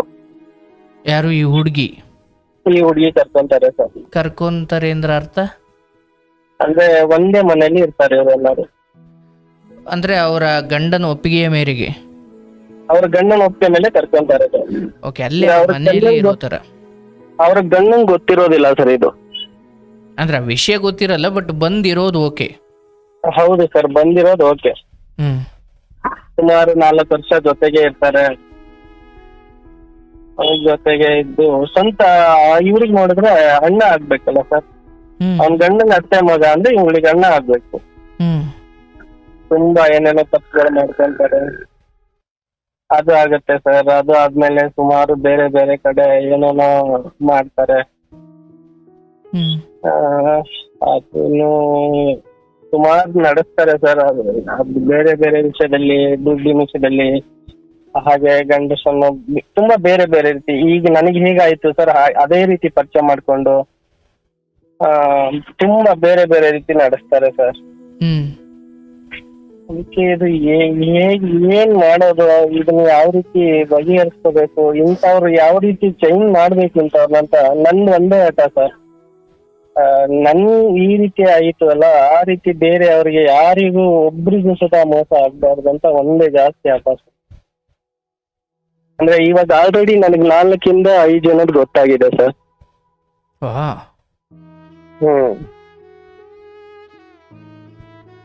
ಈಗ ನಮ್ಮಲ್ಲಿ ಕಟ್ಟೆ ಕಡೆಯದಾಗ ಉಳಿಯಿರೋ ಪ್ರಶ್ನೆ, ನಿಮ್ ಹೆಂಡತಿಗೆ ಗೊತ್ತಾಯ್ತಾ ಅಂತ? ನಮ್ ಹೆಂಡತಿಗೂ ಗೊತ್ತಾಯ್ತು ಸರ್, ನಮ್ ಹೆಂಡತಿಗೆ ಗೊತ್ತಾಯ್ತು, ನಮ್ಮ ಅಕ್ಕವ್ರಿಗೆ ಗೊತ್ತಾಯ್ತು. ಆಮೇಲೆ ನಮ್ಮ ಮನೆಗಳಲ್ಲಿ ಸ್ವಲ್ಪ ಜಗಳ ಆಯ್ತು. ನಿಮ್ಮ ಹೆಂಡತಿ ಏನ್ ಪ್ರಶಸ್ತಿ ಕೊಟ್ರು ನಿಮ್ಗೆ? ಏನ್ ಕೊಟ್ರು ಅಂದ್ರೆ ಸರ್, ಯಾಕೆ ಹಿಂಗೆ ಹಾಗೆ ಹೀಗೆ ಅಂತ ಅವಾಗ ಕಿರಿಕಿರಿ ನಡೀತಾ ಇರ್ತದೆ. ಇಲ್ಲ ನಾನು ಹಂಗೇನ್ ಮಾಡೋದಿಲ್ಲ ಬಿಡಿ, ನಿಮ್ಗೆ ಗೊತ್ತಲ್ಲ. ಅಂದ್ರೆ ನಾನು ತುಂಬಾ ಒಳ್ಳೆ ರೀತಿಲಿ ಕಷ್ಟಪಟ್ಟು ನಮ್ಮ ಕುಟುಂಬನ ಎಲ್ಲ ಒಂದ್ರ ಮಟ್ಟಕ್ಕೆ ತಗೋ ಬರ್ಬೇಕನ್ನೋ ಆಸೆ ತುಂಬಾ ಸರ್ ನನಗೆ. ಹಾಗಾಗಿ ಇದು ಎಲ್ಲ ಮಾಡಿರ್ತೀನಿ. ಅಂದ್ರೆ ಇಷ್ಟು ದಿನಾನು ಕಷ್ಟಪಟ್ಟು ಎಲ್ಲಾರ್ನು ಯಾವ್ದೇ ಒಂದ್ ತಪ್ಪು ಕೆಲ್ಸಕ್ಕೆ ಹೋಗ್ದಂಗೆ, ಯಾವ್ದೇ ಒಂದು ಇದಕ್ಕೆ ಹೋಗ್ದಂಗೆ ಇರ್ತೀನಿ ಸರ್. ಹಾಗೆ ಬೆಳೆಸ್ಕೊಂಡ್ ಬಂದಿರ್ತೀನಿ. ಅಂದ್ರೆ ಈ ವಿಷಯದಲ್ಲಿ ಮಾತ್ರ ಇಲ್ಲಿ ಯಾವ ರೀತಿ ಎಡ್ಡು ಹೋಗ್ತೀನಿ, ಯಾವ ರೀತಿ ತಪ್ಪು ಮಾಡ್ಕೊಂತೀನಿ, ನನ್ನಲ್ಲಿ ನನಗೆ ನಂಬಿಕೆ ಬರೋ ಮಟ್ಟಕ್ಕೆ ಆಗೋದಿಲ್ಲ ಸರ್. ನನ್ನನ್ನು ನಾನೇ ನಂಬಿರೋ ಅಷ್ಟು ಕಳ್ದೋಗಿರ್ತೀನಿ. ಹಾಗೆ ನಮ್ ಭಾವ ಅವರು ಎಲ್ಲರಿಗೆ ಅವ್ರು ಹೇಗೆ ಇದು ಅಂದ್ರೆ ಸುಮಾರು ವರ್ಷ ಇಲ್ಲಿ ಜೊತೆಗೆ ಇರ್ತೀವಿ ಸರ್, ಒಂದೇ ಮನೆಯಲ್ಲಿ ಇರ್ತೀವಿ ನಮ್ಮ ಭಾವರ್ ನಾವೆಲ್ಲ. ಅಷ್ಟು ವರ್ಷ ನೋಡ್ಕೊಂಡ್ ಬಂದು ಇದನ್ನ ಹಿಂಗ್ ಒಪ್ಕೊಂಡೆ ಅಂತ ಅವರಿಗೂ ಒಂದು ಡೌಟ್ ಇರುತ್ತೆ. ಆ ಮಟ್ಟಕ್ಕೆಲ್ಲ ಬೆಳ್ಕೊಂಡ್ ಬಂದು ಈಗ ನನ್ನಲ್ಲಿ ಇರೋದು ಒಂದೇ ಸರ್, ಇಂಥವ್ರನ್ನ ನಾನು ಎಲ್ಲಾ ತಾಯಿ ತಂದೆಗಾಗಿರ್ಲಿ, ಎಲ್ಲಾ ಅಕ್ಕ ತಂಗಿರಾಗಿರ್ಲಿ ಕೇಳೋದು ಒಂದೇ. ಕೆಲವು ಹುಡುಗರು ಅವ್ರದೇ ರೂಟಲ್ಲಿ ಇರ್ತಾರೆ, ದಯವಿಟ್ಟು ಅವ್ರನ್ನ ಬೇರೆ ರೂಟಲ್ಲಿ ಇಡಿಸ್ಬೇಡಿ ಅಂತ ಎಲ್ಲಾರ್ಗೂ ಅಲ್ಲಿ ಒಂದೊಂದು ಮನವಿ ಮಾಡ್ತೀನಿ ಸರ್, ಕೈ ಮುಗಿದು ಕೇಳ್ಕೊಂತೀನಿ. ಆಮೇಲೆ ಇಂಥವ್ರಿಗೆ ಯಾವ ರೀತಿ ಏನ್ ಪಾಠ ಆಗ್ಬೇಕು ನನ್ಗೆ ಒಂದೇ ಇರೋದು ಸರ್, ಇಂಥವ್ರನ್ನ ಏನೋ ಒಂದು ನಮ್ಮ ಸಮಾಜದಲ್ಲಿ ಒಂದು ಒಳ್ಳೆ ಪಾಠ ಆಗ್ಲೇಬೇಕು ಅಂತ ಒಂದು ಆಸೆ ಇದೆ ಸರ್. ಅಂದ್ರೆ ಈಗ ನಿಮ್ಮ ಹೃದಯದಲ್ಲಿ ನಿಮ್ಗಾಗಿ ಬಹಳ ದೊಡ್ಡ ಮೋಸ ಮಾಡಿದ್ಲು ಅಂತ? ಹೌದು ಹೌದು ಸರ್. ಯಾಕಂದ್ರೆ ಇದೇ ರೀತಿ ಇವತ್ತು ನನ್ಗೆ ಅಂತಲ್ಲ ಸರ್, ಮತ್ತೆ ಮತ್ತೆ ಮತ್ತೆ ಮತ್ತೆ ಮಾಡ್ತಾರೆ ಅನ್ನೋದೊಂದು ನನ್ಗೆ ನಂಬಿಕೆ ಬಂದ್ಬಿಟ್ಟಿದೆ. ಯಾಕಂದ್ರೆ ಅವರಿಗೆ ಜಸ್ಟ್ ಎಂಜಾಯ್ ಮಾಡ್ಬೇಕು, ದುಡ್ಡು ಬೇಕು, ಆ ರೀತಿ. ಅವ್ರ ಗಂಡನಿಗೂ ಗೊತ್ತಾಗಿದೆ ಸರ್ ಈ ವಿಷಯಗಳೆಲ್ಲ. ಹಳ್ಳಿ ಕಡೆನಾ ಸಿಟಿ ಕಡೆನಾ ಸರ್? ನೀವಿರೋದು ಸಿಟಿಲ ಹಳ್ಳಿಲ? ನಾವು ಸದ್ಯಕ್ಕೆ ಸಿಟಿಯಲ್ಲಿ ಇದೀವಿ ಸರ್. ನಮ್ದು ಊರ್ ಬಂದು ಬಿಜಾಪುರ. ನೀವು ಬೆಂಗಳೂರಲ್ಲಿ ವಾಸ ಮಾಡೋದಾ? ಹೌದು ಸರ್, ಬೆಂಗಳೂರಲ್ಲಿ ವಾಸ ಮಾಡೋದು. ಸರಿ, ಈಗ ಈ ಬೆಂಗಳೂರಲ್ಲಿ ಎಲ್ಲ ಕಡೆ ಡೆಂಗ್ಯೂ ಅಂತಾರೆ. ಡೆಂಗ್ಯೂ ಯಾವ್ದ್ರಿಂದ ಬರೋದು? ಡೆಂಗ್ಯೂ ಯಾವ್ದ್ರಿಂದ ಬರೋದಪ್ಪ? ಹೇಳಪ್ಪ, ಡೆಂಗ್ಯೂ ಯಾವ್ದ್ರಿಂದ ಬರೋದು? ಸೊಳ್ಳೆಯಿಂದ, ಹೌದಲ್ಲ? ಹೌದು ಸರ್. ಸೊಳ್ಳೆ ಕಚ್ಚಿದ್ರೆ ಡೆಂಗ್ಯೂ ರೋಗ ಬರುತ್ತೆ, ಅದೊಂದು ಭಯಂಕರ ರೋಗ. ಈಗ ವಿಷಯ ಏನಂದ್ರೆ, ನಾನು ಬೆಂಗಳೂರಲ್ಲಿ ಒಂದು ಮನೇಲಿದ್ದೀನಿ, ನನ್ನ ಕುಟುಂಬ ಇದೆ, ಮನೆ ಒಳಗಡೆ ಸೊಳ್ಳೆ ಬರ್ತಾ ಇದೆ ಎಂದಾಗ ನಾನು ಊರೊಳಗಡೆ ಇರೋ ಬೆಂಗಳೂರು ಸಿಟಿ ಒಳಗಡೆ ಇರೋ ಸೊಳ್ಳೆ ಹೊಡೆಯೋಕೆ ಹೋಗ್ತೀನೋ, ಮನೆ ಒಳಗಡೆ ಇರೋ ಸೊಳ್ಳೆ ಒಟ್ಟಿನಾಗ ನನ್ನ ಮನೆಗೆ ಬರ್ದಂಗೆ ನಾನು ಒಂದು ಏನು ಕಟ್ನಿಟ್ಟು ಮಾಡ್ಕೊಳ್ಬೇಕು, ಹೌದಲ್ಲ? ಹೌದು ಹೌದು ಸರ್. ಅಂದರೆ ಸಿಟಿ ತುಂಬ ಇರೋ ಸೊಳ್ಳೆ ಬಗ್ಗೆ ನಮಗೊಂದು ಮರುಕ ಬರ್ಬೋದು, ಅಯ್ಯೋ ಜನಗಳಿಗೆಲ್ಲ ಕಚ್ಚಾಗ್ತವಲ್ಲ ಅಂತ ಅನ್ಸ್ಬೋದು. ಬಟ್ ಅಂತಿಮ ನನ್ನ ಕೈಲಿ ಸಾಧ್ಯ ಇರೋದೇನು, ನನ್ನ ಮನೆ ಒಳಗೆ ಬರ್ದಂಗೆ ನಾನು ನೋಡ್ಕೊಳ್ಬೋದು, ಹೌದಲ್ಲ? ಯಾವತ್ತಾದ್ರೂ ಒಬ್ಬ ವಿವೇಕ ಇರೋ ಮನುಷ್ಯ, ಅರಿವು ಇರೋ ಮನುಷ್ಯ ಅಥವಾ ಪ್ರಜ್ಞಾವಂತ ಮನುಷ್ಯ ತನ್ನ ಮನೆಯ ಸೊಳ್ಳೆಗಳನ್ನು ಅಥವಾ ತನ್ನ ಮನೆ ಒಳಗಡೆ ಇರೋ ಜನರಿಗೆ ತೊಂದರೆ ಕೊಡದಂಗೆ, ನನಗದು ತೊಂದರೆ ಕೊಡದಂಗೆ ಆ ಸೊಳ್ಳೆಗಳನ್ನು ನಾನು ಕಟ್ನಿಟ್ಟು ಮಾಡ್ಕೊಳ್ಬೇಕು, ಸೊಳ್ಳೆ ಪದರೆ ಹಾಕೊಳ್ಬೇಕು, ಸೊಳ್ಳೆ ಬತ್ತಿ ಹಚ್ಚಬೇಕು ಅಥವಾ ಗುಡ್ ನೈಟ್ ಹಾಕಬೇಕು, ಏನೋ ಒಂದು ಹಾಕಬೇಕು. ಆದರೆ ಯಾವತ್ತಾದ್ರೂ ಒಬ್ಬ ಪ್ರಜ್ಞಾವಂತ ಮನುಷ್ಯ ನಗರದಲ್ಲಿರೋ ಸೊಳ್ಳೆಯನ್ನೆಲ್ಲ ನಾನು ಒಡೆದು ಬರ್ತೀನಿ ರೇ, ಮನೆಯಲ್ಲಿ ನೀನು ಕದಾಕೊಂಡಿರೇ ನಾನೆಲ್ಲ ಒಡೆದು ಬರ್ತೀನಿ ಅಂತ ಹೇಳ್ಬಿಟ್ಟು ಹೋಯ್ತಾನ? ಯಾವುದೇ ಮನುಷ್ಯ ಆದರೂ ಕೂಡ ಹೊರಗಡೆ ಕೆಟ್ಟದ್ದಿದೆ, ಇಲ್ಲ ಅಂತ ಇಲ್ಲ. ಆದರೆ ನನಗೆ ನನ್ನ ಮನೆಗೆ ಅದು ತೊಂದರೆ ಆಗದಂಗೆ ನಾನು ಕಟ್ನಿಟ್ಟು ಮಾಡ್ಕೊಳ್ಳೋದು, ನಾನು ಅದರಿಂದ ಜಾಗೃತನಾಗಿರೋದು ವಿವೇಕವಂತ ಮನುಷ್ಯನ ಅಥವಾ ಪ್ರಜ್ಞಾವಂತ ಮನುಷ್ಯನ ಅಥವಾ ಸಭ್ಯಸ್ಥನ ನಡವಳಿಕೆ. ಹೌದಲ್ಲಪ್ಪ? ಹೌದು ಸರ್. ನೀನು ಹೇಳ್ತಾ ಇದ್ದೀಯಾ ಒಂದು ಹೆಣ್ಣು ಅನೇಕ ಜನರಿಗೆ ಮೋಸ ಮಾಡಿದ್ಲು, ಅದರಲ್ಲಿ ನಾನು ಒಬ್ಬ ಅಂತ. ಈಗ ನಿಜ ಹೇಳು, ಮೋಸ ಅಂದ್ರೆ ಏನು ಅಂತ ನನಗೀಗ ಹೊಸ್ದಾಗಿ ಡೌಟ್ ಬರೋಕೆ ಶುರುವಾಗಿದೆ. ಮೋಸ ಆಗಿದ್ದು ಅವಳ ಗಂಡನಿಗೆ, ನಿನ್ನ ಹೆಂಡತಿಗೆ. ಹೌದಲ್ಲಪ್ಪ? ಹೌದು ಸರ್. ನಿಜ ಹೇಳಬೇಕಂದ್ರೆ ಇಲ್ಲಿ ಮೋಸಕ್ಕೆ ಹೋಗಿರೋದು ಇಬ್ರೇ. ಒಂದು ಅವಳ ಗಂಡ, ಇನ್ನೊಂದು ನಿನ್ನ ಹೆಂಡತಿ. ನಿನ್ನ ಪುಣ್ಯ ಇಂಥವೆಲ್ಲ ಗೊತ್ತಾದಾಗ ನೀನು ಒಂಚೂರು ಕ್ಷಮಿಸಿ ಇನ್ನೂ ಹತ್ರ ಇಟ್ಕೊಂಡಿದ್ದಾಳೆ. ಯಾಕಂದ್ರೆ ಇವೆಲ್ಲ ನೀನು ಹೇಳ್ತಾ ಇದೀಯ ನನಗೆ ಮೋಸ ಮಾಡಿದ್ಲು, ಇಂಥವ್ರಿಗೆ ಏನಾದರೂ ಶಿಕ್ಷೆ ಆಗಬೇಕು. ಹೌದು, ಶಿಕ್ಷೆ ಆಗುತ್ತೆ. ಅದು ಸಾಮಾಜಿಕವಾದಂತಹ ಒಂದು ಕೆಟ್ಟ ನಡವಳಿಕೆಯ ಪರಿಣಾಮ. ಅದು ಗಂಡನಿಂದ ಆಗುತ್ತೋ ಅಥವಾ ನಾಳೆ ಹಿಂಗೆ ಇಟ್ಕೊಂಡಿರೋನೇ ಒಂದು ದಿವಸ ಬೆಡ್ಶೀಟಲ್ಲಿ ಅಥವಾ ದಿಂಬಲ್ಲಿ ಉಸಿರು ಕಟ್ಟಿ ಸಾಯಿಸ್ಬಿಟ್ಟು ಹೋಯ್ತಾನೋ, ಅದು ಅವಳು ಕರ್ಮಕ್ಕೆ ಬಿಟ್ಟಿದ್ದು. ನಾನು ಹೋಗಿ ಅವಳು ಮೆಸೇಜ್ ಮಾಡಿದ್ಲು, ನನಗೆ ಮದುವೆ ಆಗಿದೆ, ಅವಳಿಗೂ ಮದುವೆ ಆಗಿದೆ, ನನ್ನ ಕುಟುಂಬದ ಮನೆತನದ ಗೌರವ ಎಂಥದ್ದು, ನನ್ನ ಮನೆತನದವ್ರು ಹೇಗೆ ಬಂದಿದ್ದು, ಇದರಿಂದ ಹೋದರೆ ಕಡೆಗೆ ನಾನು ಎಲ್ಲಿಗೆ ಬಂದು ನಿಲ್ತೀನಿ, ಇದು ನನಗಿರಬೇಕಾದ ಪ್ರಜ್ಞೆಯೇ ಹೊರತು ಆ ಹೆಣ್ಣಿನ ದೋಷದ ಬಗ್ಗೆ ನೀನು ಮಾತಾಡುವಷ್ಟು ಉಳಿಸ್ಕೊಂಡಿಲ್ಲ ಈಗ. ಹೌದಲ್ಲಪ್ಪ? ಹೌದು ಸರ್. ಸರ್, ಆದ್ರೆ ನನ್ನಲ್ಲಿ ಕಾಡೋದೇನು ಅಂದ್ರೆ ಸರ್, ಅಂದ್ರೆ ಏನೇ ಗೊತ್ತಿಲ್ಲದೆ ಆ ವ್ಯಕ್ತಿನ ಇವರು ಯಾವ ರೀತಿ ಏನ್ ಮಾಡ್ತಾರೆ ಅನ್ನೋದೇ ಗೊತ್ತಾಗೋದಿಲ್ಲ ಸರ್. ಹಾಗೆ ಮತ್ತೆ ನನ್ನ ವಿಚಾರದಲ್ಲ ಇದೇ ರೀತಿ ಇವರು ಮುಂದೆನೂ ಮತ್ತೆ ನಂತರನೂ ಒಂದು ಎಷ್ಟೋ ಜನ ಈ ಮೋಸಕ್ಕೊಳಗಡೆ ಆಗ್ಬಹುದಲ್ಲ ಅನ್ನೋ ಒಂದು. ಮೋಸಕ್ಕೊಳಗಾಗೋರೆಲ್ಲ ಯಾರು? ಅವರು ತನ್ನ ಹೆಂಡತಿ, ತನ್ನ ಮಕ್ಕಳು, ತನ್ನ ಕುಟುಂಬ, ತನ್ನ ಮನೆತನ ಗೌರವ. ಸರ್, ನಿಜವಾಗಲೂ ತನ್ನ ಜೀವನದಲ್ಲಿ ನಾನು ಹೀಗೆ ಬದುಕಬೇಕು, ಅಪ್ಸರೆ ರಂಬೆ ಊರ್ವಶಿ ಬಂದರೂ ನಾನು ಧೃತಿಗೆಡುವುದಿಲ್ಲ, ನಾನು ಒಬ್ಳಿಗೆ ತಾಳಿ ಕಟ್ಟಿದ ಮೇಲೆ ಧರ್ಮ ಅರ್ಥ ಕಾಮ ಎಲ್ಲವೂ ಅವಳ ಜೊತೆ ಮಾತ್ರ, ನಾನು ಬೇರೆಲ್ಲ ಯಾವುದೇ ಸ್ತ್ರೀ ಅವಳು ಬಂದು ಅವಳೇ ನನ್ನ ಮನೆಗೆ ಕರೆದ್ರೂ ಕೂಡ, ಅವಳೇ ಬಂದು ಅವಳು ಕಾಮದೃಷ್ಟಿಯನ್ನು ಬೀರಿ ವ್ಯಾಮೋಹವನ್ನು ಹುಟ್ಟಿಸಿ ಆಸೆ ಹುಟ್ಟಿಸಿ ನನ್ನನ್ನು ಕರ್ಕೊಂಡು ಹೋದರೂ ಕೂಡ ನಾನು ಹೋಗಲಿಕ್ಕೆ ತಯಾರಿಲ್ಲ. ಅಂದರೆ ನಿಮ್ಮಲ್ಲಿ ಬದ್ಧತೆಯ ಕೊರತೆ ಅಥವಾ ದೃಢತೆಯ ಕೊರತೆ ನಿಮ್ಮಲ್ಲಿದೆ, ಅದೀಗ ಅವಳ ಮೇಲೆ ಎತ್ತಾಗ್ತಾ ಇದ್ದೀರಾ. ನೋಡಿ, ನೀವು ವಾದ ಮಾಡ್ಬೋದು, ಈಗ ನಾನು ಯಾಕೆ ಹಂಗೆ ಮಾಡಬೇಕು, ನಾನಲ್ಲದೆ ಇನ್ನೊಬ್ಬ ಅವನೊಬ್ಬ ಯಾಕೆ ಪುರುಷರ ಜೀವನದಲ್ಲಿ ಬರಬೇಕು ಅಂತ. ನೋಡಿ ಸರ್, ಬ್ಲವ್ ಹೊಡಿದೇನೆ ಅಥವಾ ನೀವೊಬ್ರು ಡ್ರೈವರ್ ಆಗಿದ್ದೀರಿ, ಡ್ರೈವ್ ಮಾಡೋಕ್ಕಿಂತ ಮುಂಚೆ, ಗಾಡಿ ಸ್ಟಾರ್ಟ್ ಮಾಡೋಕ್ಕಿಂತ ಮುಂಚೆ ಆಯಿಲ್ ಹಾಕಿದ್ದೀವ, ಎಲ್ಲದರಲ್ಲೂ ಹೇರ್ ಇದೆಯಾ, ಎಲ್ಲ ಚಕ್ರವು ಕರೆಕ್ಟಾಗಿದ್ದಾವ, ನನ್ನ ಕಡೆಯಿಂದ ಎಲ್ಲ ರೀತಿಯಲ್ಲೂ ಸರಿ ಇದ್ದರೆ ಅದನ್ನು ಮೀರಿ ಏನು ನಡೆಯುತ್ತೆ ಅದು ನನ್ನ ಕೈಲಿಲ್ಲ. ಗಾಡಿ ಆದರೆ ಯಾರೋ, ನಾನೊಬ್ಬ ಡ್ರೈವ್ ಮಾಡ್ತಿದ್ದೀನಿ ಸರ್, ನಾನು ಕುಡ್ದಿಲ್ಲ, ನಾನು ಕರೆಕ್ಟಾಗಿ ಡ್ರೈವ್ ಮಾಡ್ತಾ ಇದ್ದೀನಿ, ಬಟ್ ಆ ಕಡೆಯವನು ಏನು ಮಾಡದಿದೆಯಲ್ಲ, ಒಟ್ಟು ನಾವು ಬಲಿಯಾಗಬೇಕಾಗುತ್ತೆ. ಇದು ಸಹಜವಾಗಿ ರಸ್ತೆಯಲ್ಲಿ ಚಲಿಸುವ ವಾಹನ, ನಿನ್ನ ವಾಹನದಲ್ಲಿ ನೀನು ಎಲ್ಲ ಸರಿ ಇದೆಯಾ, ಬಟ್ ಎದುರುಗಡೆಯವನು ಮಾಡಿದ ತಪ್ಪಿಗೆ ನೀನು ಅನುಭವಿಸ್ಬೇಕಾಗುತ್ತೆ. ಹೌದಲ್ಲಪ್ಪ? ಹೌದು. ಇದು ವಾಹನದ ವಿಚಾರ. ಆದರೆ ಮನುಷ್ಯನ ಬದುಕಿನ ವಿಚಾರಕ್ಕೆ ಬಂದರೆ, ಯಾರೋ ಒಬ್ಬಳು ವೇಶ್ಯೆ, ಯಾರೋ ಒಬ್ಬಳು ಕೆಟ್ಟ ಹೆಣ್ಣು ನಿನ್ನ ಬಳಿ ಬಂದು, ಬಾರಪ್ಪ ನಾವಿಬ್ರು ಕೆಟ್ಟ ಸಂಬಂಧ ಇಟ್ಕೊಳ್ಳೋಣ, ನನಗೆ ನೀನು ಕಂಡ್ರೆ ಇಷ್ಟ, ಈ ಥರ 1000 ಆಸೆ ಹುಟ್ಟಿಸಿದ್ಲು. ಆದರೆ ನಾನು, ನನ್ನ ಹೆಂಡತಿ ಮಕ್ಕಳು, ನನ್ನ ಸಂಸಾರ, ನಾನು ಈ ಕಾಮ ಮೋಹ ಸುಖ ಲೈಂಗಿಕತೆ ಇದರಿಂದ ಹೋದವರು ಹುಚ್ಚರಾಗಿ ಆ ಹೆಣ್ಣಿಗೆ ಮಾರು ಹೋಗಿ ಕಡೆಗೆ ತನ್ನ ಹೆಂಡತಿ ಮಕ್ಕಳನ್ನು ಬಿಡೋ ಹಂತಕ್ಕೆ ಬರ್ತಾರೆ ಅಂತ ಒಂದು ತಿಳುವಳಿಕೆ ಅಂತೂ ನಿನಗಿತ್ತು. ಆದರೆ ಅದನ್ನು ಮೀರಿ ನಿನ್ನ ಕಂಟ್ರೋಲನ್ನು ನೀನು ಕಳ್ಕೊಂಡಿದ್ದನ್ನು ಈಗ ಅವಳು ದೃಷ್ಟಿಯಲ್ಲಿ ಹೇಳ್ತಾ ಇದ್ದೀಯ ಅಷ್ಟೇ. ಇಲ್ಲಿ ನೋಡಪ್ಪ, ನಿನ್ನ ಅಣ್ಣ, ನಿನ್ನ ಹೆಂಡತಿ, ನಿನ್ನ ಮಕ್ಕಳು ಅಥವಾ ನಿನ್ನ ಅಕ್ಕ ಇವರೆಲ್ಲರೂ ನಿನಗೆ ಗೌರವ ಕೊಡ್ತಿದ್ದಾರಲ್ಲ, ನೀನು ದುಡಿತೀಯ ಒಂದು ನಿಜ, ಆದರೆ ನಿನ್ನ ಕ್ಯಾರೆಕ್ಟರ್ ಚೆನ್ನಾಗಿದೆ ಅನ್ನೋ ಕಾರಣಕ್ಕೆ ಇನ್ನೂ ಒಳಗಡೆ ಬಿಟ್ಕೊಳ್ತಾರೆ. ಹೌದಲ್ಲ? ಹೌದು ಸರ್. ಯೋಚನೆ ಮಾಡಿ ಸರ್, ಯಾರೋ ಒಬ್ಬ ಕೋಟ್ಯಾಧಿಪತಿ ಇರ್ಬೋದು, ಆದರೆ ಅವನು ಹೆಣ್ಣಿನ ವಿಚಾರದಲ್ಲಿ ಕಾಮುಕ ವಿಕೃತ ಅಂತ ಗೊತ್ತಾದರೆ ಮನೆ ಒಳಗಡೆ ಅವನೇನಾದರೂ ಬಂದರೆ ಹೆಣ್ಣು ಮಕ್ಕಳನ್ನೆಲ್ಲ ರೂಮಿಗೆ ಕೂಡ್ತಾರೆ. ಅಥವಾ ಮನೆ ಒಳಗಡೆ ನೀನು ಬರ್ತಿದ್ಯಾ ಅಂದ್ರೆ ಮನೆ ಮುಂದೆ ಮಾತಾಡಿಸಿ ವಾಪಸ್ ಕಳಿಸ್ಬಿಡ್ತಾರೆ.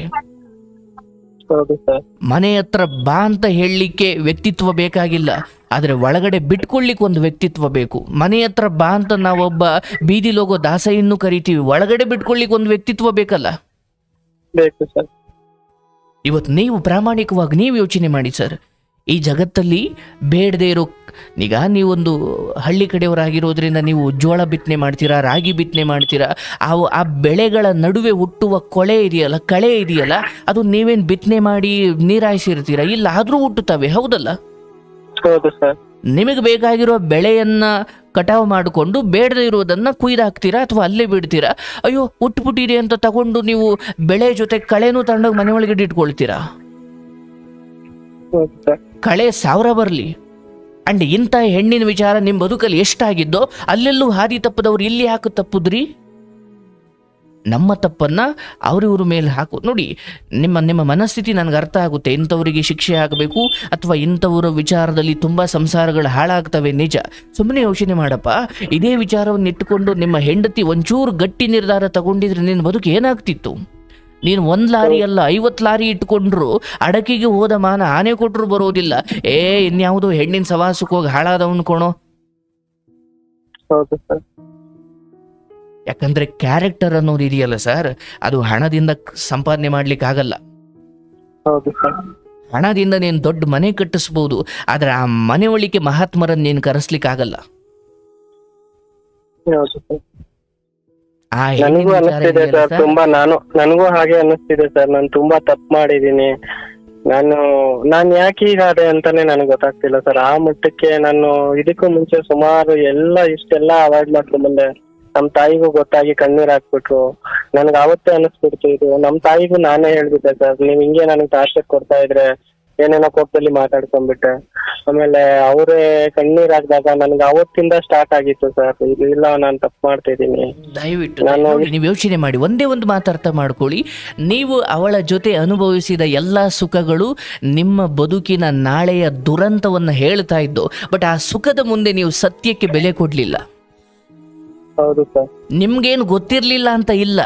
ನೋಡಿ, ಪ್ರತಿ ಸಾರಿ ಒಬ್ಬ ಮನುಷ್ಯ ಕೊಲೆ ಮಾಡಬೇಕಾದ್ರೆ ಇದಾದ್ಮೇಲೆ ನನ್ನ ಪರಿಸ್ಥಿತಿ ಏನಾಗುತ್ತೆ ಅಂತ ಅವನಿಗೆ ಗೊತ್ತಿರುತ್ತೆ. ಅಂದರೆ ಅವನೊಳಗಿನ ಒಂದು ಗೌರವಾನ್ವಿತ ಸಂಗತಿ ನಿಧಾನಕ್ಕೆ ಯೋಚನೆ ರೂಪದಲ್ಲಿ ಬರುತ್ತೆ.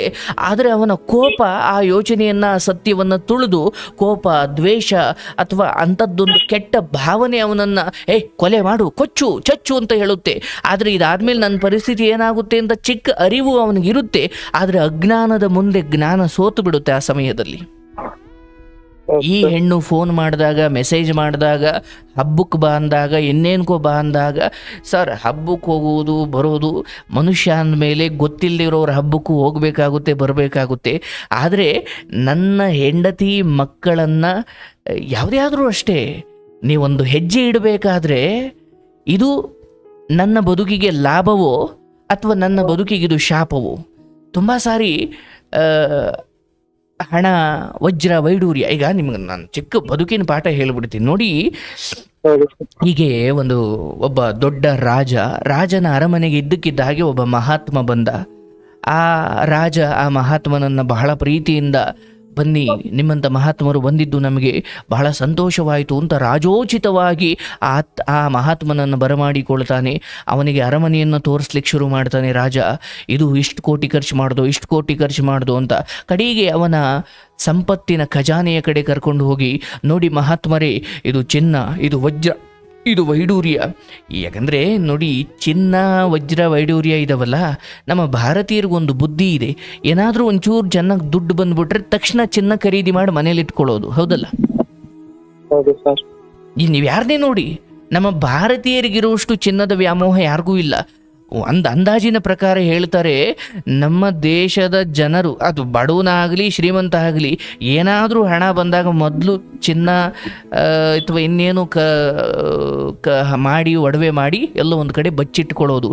ನಮ್ಮ ಸರ್ಕಾರಕ್ಕೂ ಗೊತ್ತಾಗದೇ ಇರೋ 1000 ಕೋಟಿ ಟನ್ನಷ್ಟು ಚಿನ್ನ ನಮ್ಮ ದೇಶದ ಜನರ ಹತ್ರ ಇದೆಯಂತೆ. ಹಾಗೆ ಈ ರಾಜನು ಕೂಡ ಚಿನ್ನ, ವಜ್ರ, ವೈಡೂರ್ಯದ ಆ ಒಡವೆಗಳನ್ನು, ಬಂಗಾರಗಳನ್ನು ಮಹಾತ್ಮನಿಗೆ ತೋರಿಸಿ, ನೋಡಿ ಇಷ್ಟಿದೆ, ಅಷ್ಟಿದೆ, ಇಂಥ ಚಿನ್ನ ಇದೆ ನಮ್ಮ ಹತ್ರ ಅಂತ ಹೇಳಿಕೊಳ್ತಿದ್ದ. ಮಹಾತ್ಮ ಕೇಳ್ದ, ಮಹಾರಾಜ, ನಾವು ಸನ್ಯಾಸಿ ಕಣಪ್ಪ, ನನಗೆ ಈ ಚಿನ್ನ, ಬೆಳ್ಳಿ, ಕಲ್ಲು ಇವುಗಳ ನಡುವೆ ಏನೂ ವ್ಯತ್ಯಾಸ ಇಲ್ಲ. ನಿನಗೆ ತೋರಿಸ್ತಲ್ಲಪ್ಪ ಚಿನ್ನ, ವಜ್ರ, ವೈಡೂರ್ಯ, ಅವು ನನಗೆ ಬೇರೆ ಬೇರೆ ಕಲ್ಲುಗಳಂತೆ ಭಾವಿಸ್ತಾ ಇದ್ದೀನಿ ಹೊರತು ನನಗಲ್ಲಿ ಬೇರೆ ವಿಶೇಷ ಏನೂ ಇಲ್ಲ. ನಿನಗಿದು ಚಿನ್ನ ಇರ್ಬೋದು, ನನಗೆ ಅವು ಕಲ್ಲುಗಳಷ್ಟೇ, ಯಾಕಂದರೆ ನಾನೊಬ್ಬ ಸನ್ಯಾಸಿ. ರಾಜ ಆದರೂ ಒಂದು ಪ್ರಶ್ನೆ ಕೇಳ್ತೀನಿ. ಕೇಳಿ ಮಹಾತ್ಮರೇ, ಏನಿಲ್ಲಪ್ಪ, ಈ ಚಿನ್ನ ವಜ್ರ ವೈಡೂರ್ಯ ಇಟ್ಕೊಂಡಿದೆಯಲ್ಲ, ಇದರಿಂದ ನಿನ್ಗೆ ಆದಾಯ ಇದೆಯಾ ಅಂತ. ಅವನು ಹೇಳ್ತಾನೆ, ಸ್ವಾಮಿ ನಿಜ ಹೇಳ್ತೀನಿ, ಇದರಿಂದ 1 ರೂಪಾಯಿ ಆದಾಯ ಇಲ್ಲ. ಇನ್ನು ಖರ್ಚೇ ಜಾಸ್ತಿ, ಅಪಾಯನೇ ಜಾಸ್ತಿ, ಆತಂಕನೇ ಜಾಸ್ತಿ. ಯಾಕೆ ಗೊತ್ತೇನು? ಇದನ್ನು ಕಾಯ್ಲಿಕ್ಕೆ 100 ಸೈನಿಕರಿಗೆ ಸಂಬಳ ಕೊಡಬೇಕು. ಇದರಿಂದ 1 ರೂಪಾಯಿ ಉಪಯೋಗ ಇಲ್ಲ. ಯಾಕಂದ್ರೆ ಈಗ ನೋಡಿದ್ದೀರಾ, ಮನೇಲಿ ಚಿನ್ನ ಖರೀದಿ ಮಾಡಿ ಒಡವೆ ಮಾಡಿ ಇಟ್ಸ್ಕೊಳ್ತಾರೆ. ಯಾವುದಾದ್ರೂ ಸಭೆ ಸಮಾರಂಭಗಳಲ್ಲಿ ಮೈಗೆ ಹಾಕೊಳ್ತಾರೆ ಮತ್ತು ಬಿಚ್ಚಿ ಅಲ್ಲೇ ಇಡ್ತಾರೆ. ಹೌದಲ್ಲ? ಕಷ್ಟ ಕಾಲದಲ್ಲಿ ಸಮಯ ಉಪಯೋಗ ಬರುತ್ತೆ ಹೊರತು ಅದನ್ನು ಬಿಟ್ಟು ಡೈಲಿ ನಮಗೇನು ಅದು ಉಪಯೋಗ ಬರಲ್ಲ. ಹೌದಲ್ಲ? ಅದೇ ರೀತಿ ರಾಜ ಹೇಳ್ತಾನೆ, ಎಲ್ಲೋ ಆಗಾಗ ಒಂಚೂರು ಉಪಯೋಗ ಬರ್ಬೋದು ಮಹಾತ್ಮರೇ, ಅದನ್ನ ಬಿಟ್ಟು ಇದನ್ನು ಕಾಯೋ ಖರ್ಚು, ಸೈನಿಕರಿಗೆ ಕೊಡೋ ಸಂಬಳ, ಯಾರೋ ಕಳ್ಳ ಬರ್ಬೋದು ಅನ್ನೋ ಭಯ, ಬರೀ ಅಪಾಯನೇ ಇದೆ, ಇದರಲ್ಲಿ ಏನೂ ಲಾಭ ಇಲ್ಲ. ಅವನು ಹೇಳ್ತಾನೆ, ಸನ್ಯಾಸಿ, ಹಾಗೆ ನೋಡಿದ್ರೆ ನಿನ್ನ ಹತ್ರ ಇರೋ ಈ ಚಿನ್ನಗಳಿಗಿಂತ ಇನ್ನೂ ದುಬಾರಿಯಾದ ಆ ಕಲ್ಲೊಂದು ನನಗೆ ಗೊತ್ತು.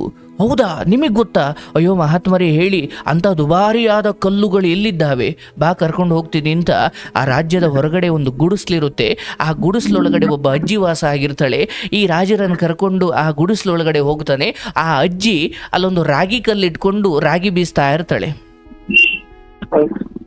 ಮಹಾರಾಜ ನೋಡು, ಈ ಅಜ್ಜಿ ಬೀಸ್ತಾ ಇರೋ ರಾಗಿ ಕಲ್ಲಿದೆಯಲ್ಲ, ಇದೇ ನಿನ್ನ ಖಜಾನೆಯಲ್ಲಿರುವ ಚಿನ್ನ ವಜ್ರ ವೈಡೂರ್ಯಕ್ಕಿಂತ ಅತಿ ಹೆಚ್ಚು ಬೆಲೆ ಬಾಳುವ ಕಲ್ಲು ಯಾವುದು ಗೊತ್ತಾ? ಈ ರಾಗಿ ಕಲ್ಲು. ಯಾಕೆ ಗೊತ್ತಾ?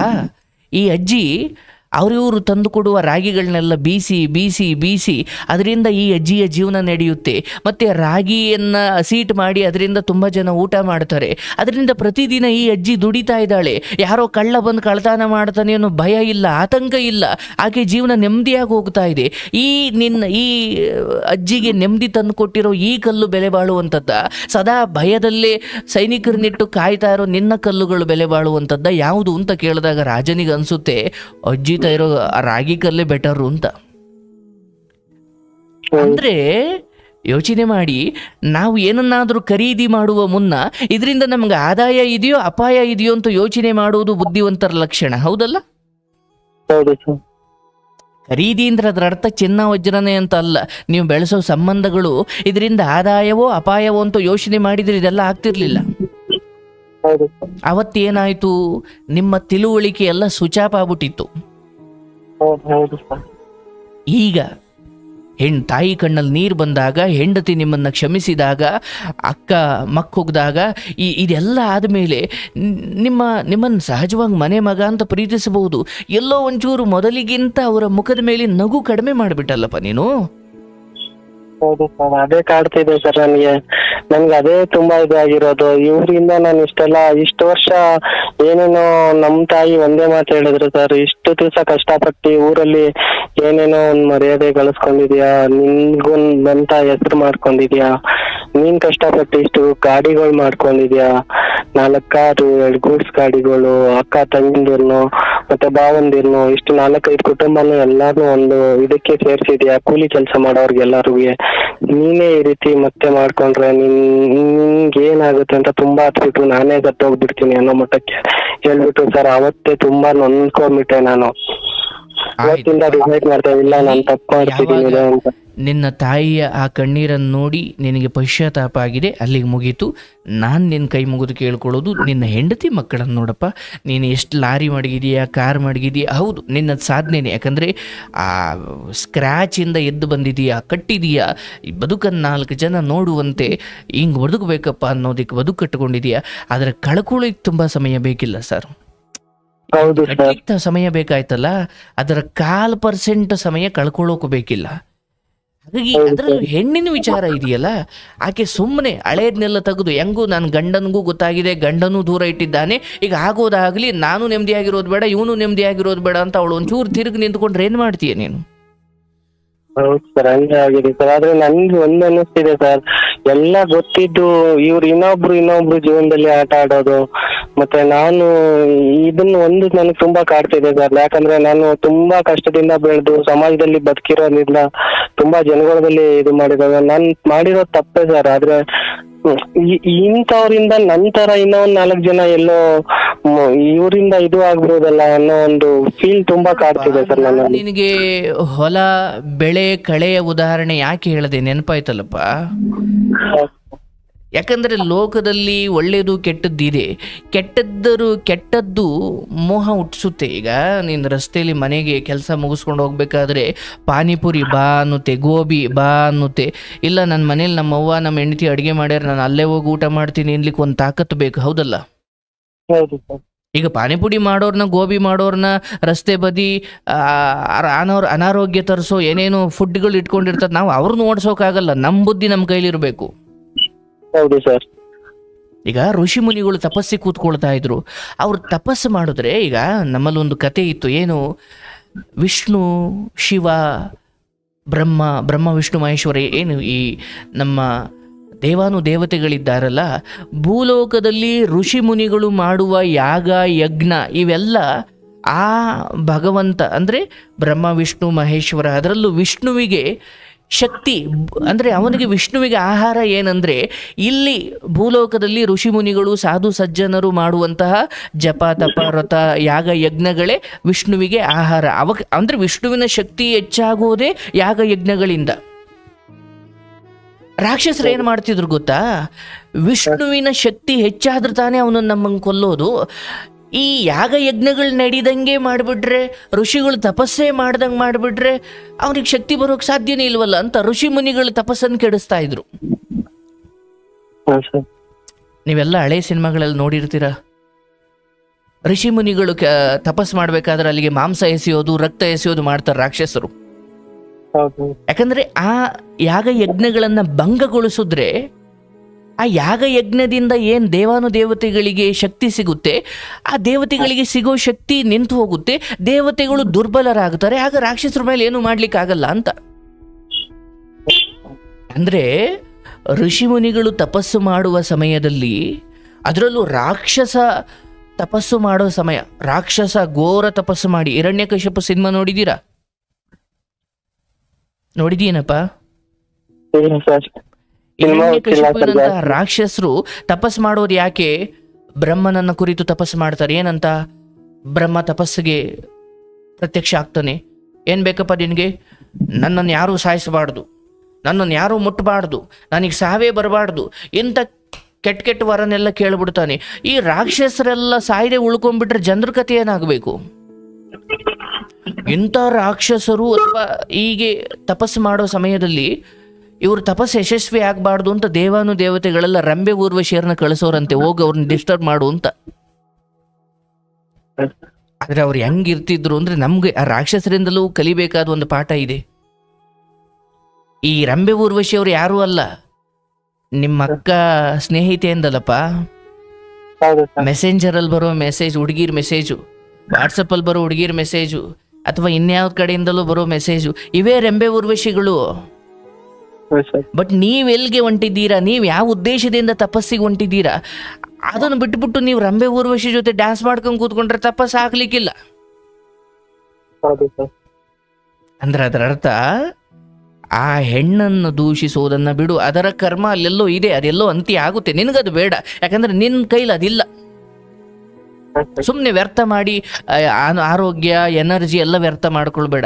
ಅದ್ ನಿನ್ನ ಕೈಲಿ ಇಲ್ಲಪ್ಪ, ಹೇಳಿದ್ದೀನಿ ಈಗಲೇ. ನಿನ್ನ ಕೈಲಿರೋದೇನು? ನೆಕ್ಸ್ಟು ಇಂಥ 100 ಜನ ಅಪ್ಸರಿಯರು ಬರಲಿ, ನನ್ನ ಹೆಂಡತಿನೇ ನನಗೆ ದೈವ. ಅವತ್ತು ನನ್ನ ಯಾವುದೋ ಕೆಟ್ಟ ವಿಚಾರ ಗೊತ್ತಾದಾಗ ನನ್ನ ಹೆಂಡತಿ ಎಷ್ಟು ವಿನಯವಂತದಿಂದ ನನ್ನ ಕ್ಷಮಿಸಿದ್ಲು. ಅದು ಒಂದು ಕಾರಣಕ್ಕೆ ನಿನ್ನ ಇಡೀ ಜೀವನ ಪೂರ್ತಿ ನಿನ್ನ ತಾಯಿ, ನಿನ್ನ ಹೆಂಡತಿ, ನಿನ್ನ ಅಕ್ಕ ಇವರೆಲ್ಲ ಬುದ್ಧಿವಾದ ಹೇಳಿ ನಿನ್ನನ್ನು ಸರಿ ಮಾಡಿದ್ದಾರೆ. ದಯವಿಟ್ಟು ಆ ಹೆಣ್ಣು ಯಾಕೆ ಹಿಂಗೆ ತುಂಬ ಜನ ಹುಡುಗರು ಹಾಳು ಮಾಡಿಬಿಟ್ಲು, ನಾವೆಲ್ಲ ಕಷ್ಟಪಟ್ಟು ಬಂದಿರ್ತೀವಿ, ನೀನು ಕಷ್ಟಪಟ್ಟು ಬಂದೋ ಏನಾಗ ಬಂದೋ. ಇವತ್ತು ನೋಡಪ್ಪ, ದೊಡ್ಡ ದೊಡ್ಡ ನಟರ ಬದುಕನ್ನೇ ತಗೊಳಪ್ಪ. ಎಷ್ಟು ಸಿನಿಮಾ ಮಾಡಿದ್ರಿ, ಏನು ಸಹಾಯ ಮಾಡಿದ್ರಿ, ಏನು ಒಳ್ಳೇದು ಮಾಡಿದ್ರಿ, ಯಾರೂ ಕೇಳಲ್ಲ. ಒಂದು ಕೆಟ್ಟ ವಿಚಾರ ಇದೆಯಲ್ಲ, ಅವ್ರ ಅಷ್ಟು ವರ್ಷದ ಸಾಧನೆಯನ್ನು ಮಣ್ಣುಪಾಲು ಮಾಡಿಬಿಡುತ್ತೆ. ಇದು ರಾಜ ಮಂತ್ರಿ ಅಥವಾ ಯಾರು ದೊಡ್ಡ ಮಹನೀಯರ ಬದುಕಲ್ಲೆಲ್ಲ ಹಿಂಗೆ ಎಡವಟ್ಟಾಗಿರೋದು. ಅವ್ರು ವರ್ಷಗಟ್ಟಲೆ ತಪಸ್ಸಿನ ರೀತಿಯಲ್ಲಿ ಸಾಧನೆ ಮಾಡಿರ್ತಾರೆ, ಬಟ್ ಹೆಣ್ಣಿನ ವಿಚಾರದಲ್ಲಿ ಎಡವಿಬಿಟ್ಟಿರ್ತಾರೆ. ಈಗ ಅದು ಯಾರು ನಡೀತಾ ಇದೆಯಲ್ಲಪ್ಪ ನಮ್ಮ ರಾಜ್ಯದಲ್ಲಿ, ಈಗ ಯಾವುದೋ ಹುಡುಗಿಯನ್ನು ದೂಷಣೆ ಮಾಡೋದ್ರಾಗಲ್ಲ, ನನ್ನ ತಪ್ಪು ಅಂದ್ಕೊಂಡು ಸುಮ್ಮನೆ ಆಗ್ಬೇಕಷ್ಟೇ. ಯಾಕಂದ್ರೆ ಅವ್ರು ಮಾಡಿರೋ ಒಳ್ಳೇದು ಯಾರೂ ನೋಡಲ್ಲಪ್ಪ. ಹೆಣ್ಣಿನ ವಿಚಾರನೇ ಹಾಗೆ. ರಾವಣ ದೊಡ್ಡ ಶಿವಭಕ್ತ, ಅವನಂತಹ ದೊಡ್ಡ ಶಿವಭಕ್ತ ಇಲ್ಲ, ಅವನಂತ ದೊಡ್ಡ ಬ್ರಾಹ್ಮಣ ಇಲ್ಲ.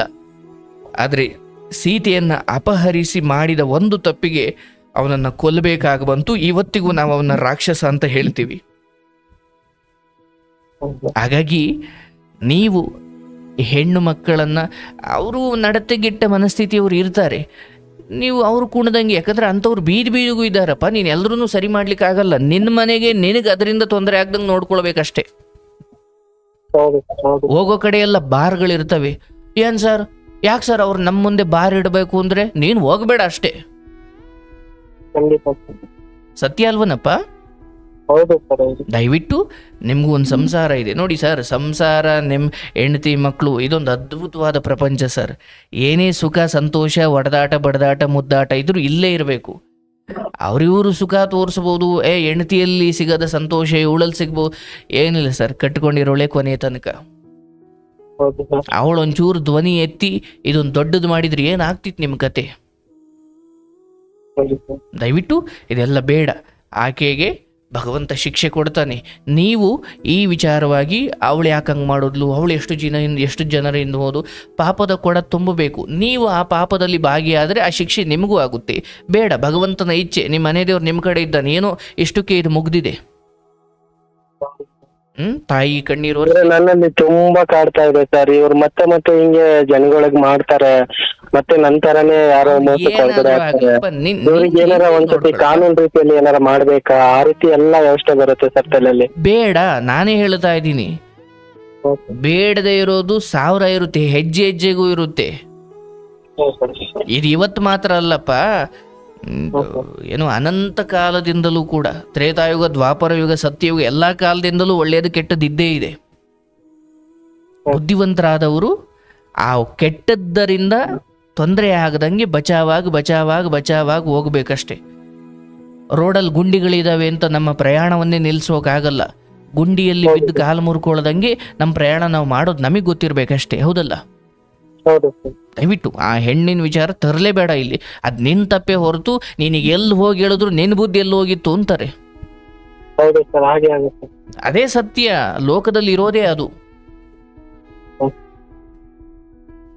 ಅಂತಿಮವಾಗಿ ನೀನು ಇದರಿಂದ ಎಷ್ಟು ಬೇಗ ಎದ್ದೆ, ಎಷ್ಟು ಬೇಗ ತಿದ್ದುಕೊಂಡೆ, ಇದೇ ಮುಖ್ಯ ಆಗುತ್ತೆ ಹೊರತು ನನಗೆ ಅವಳು ಹಿಂಗೆ ಮಾಡಿದ್ಲು, ಇವಳು ಹಂಗೆ ಮಾಡಿದ್ಲು, ಅದೆಲ್ಲ ಮುಖ್ಯ ಆಗಲ್ಲ.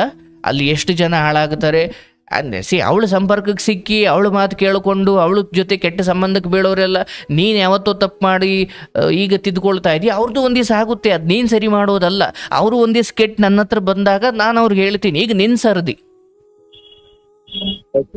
ಅರ್ಥ ಆಯ್ತಲ್ಲಪ್ಪ?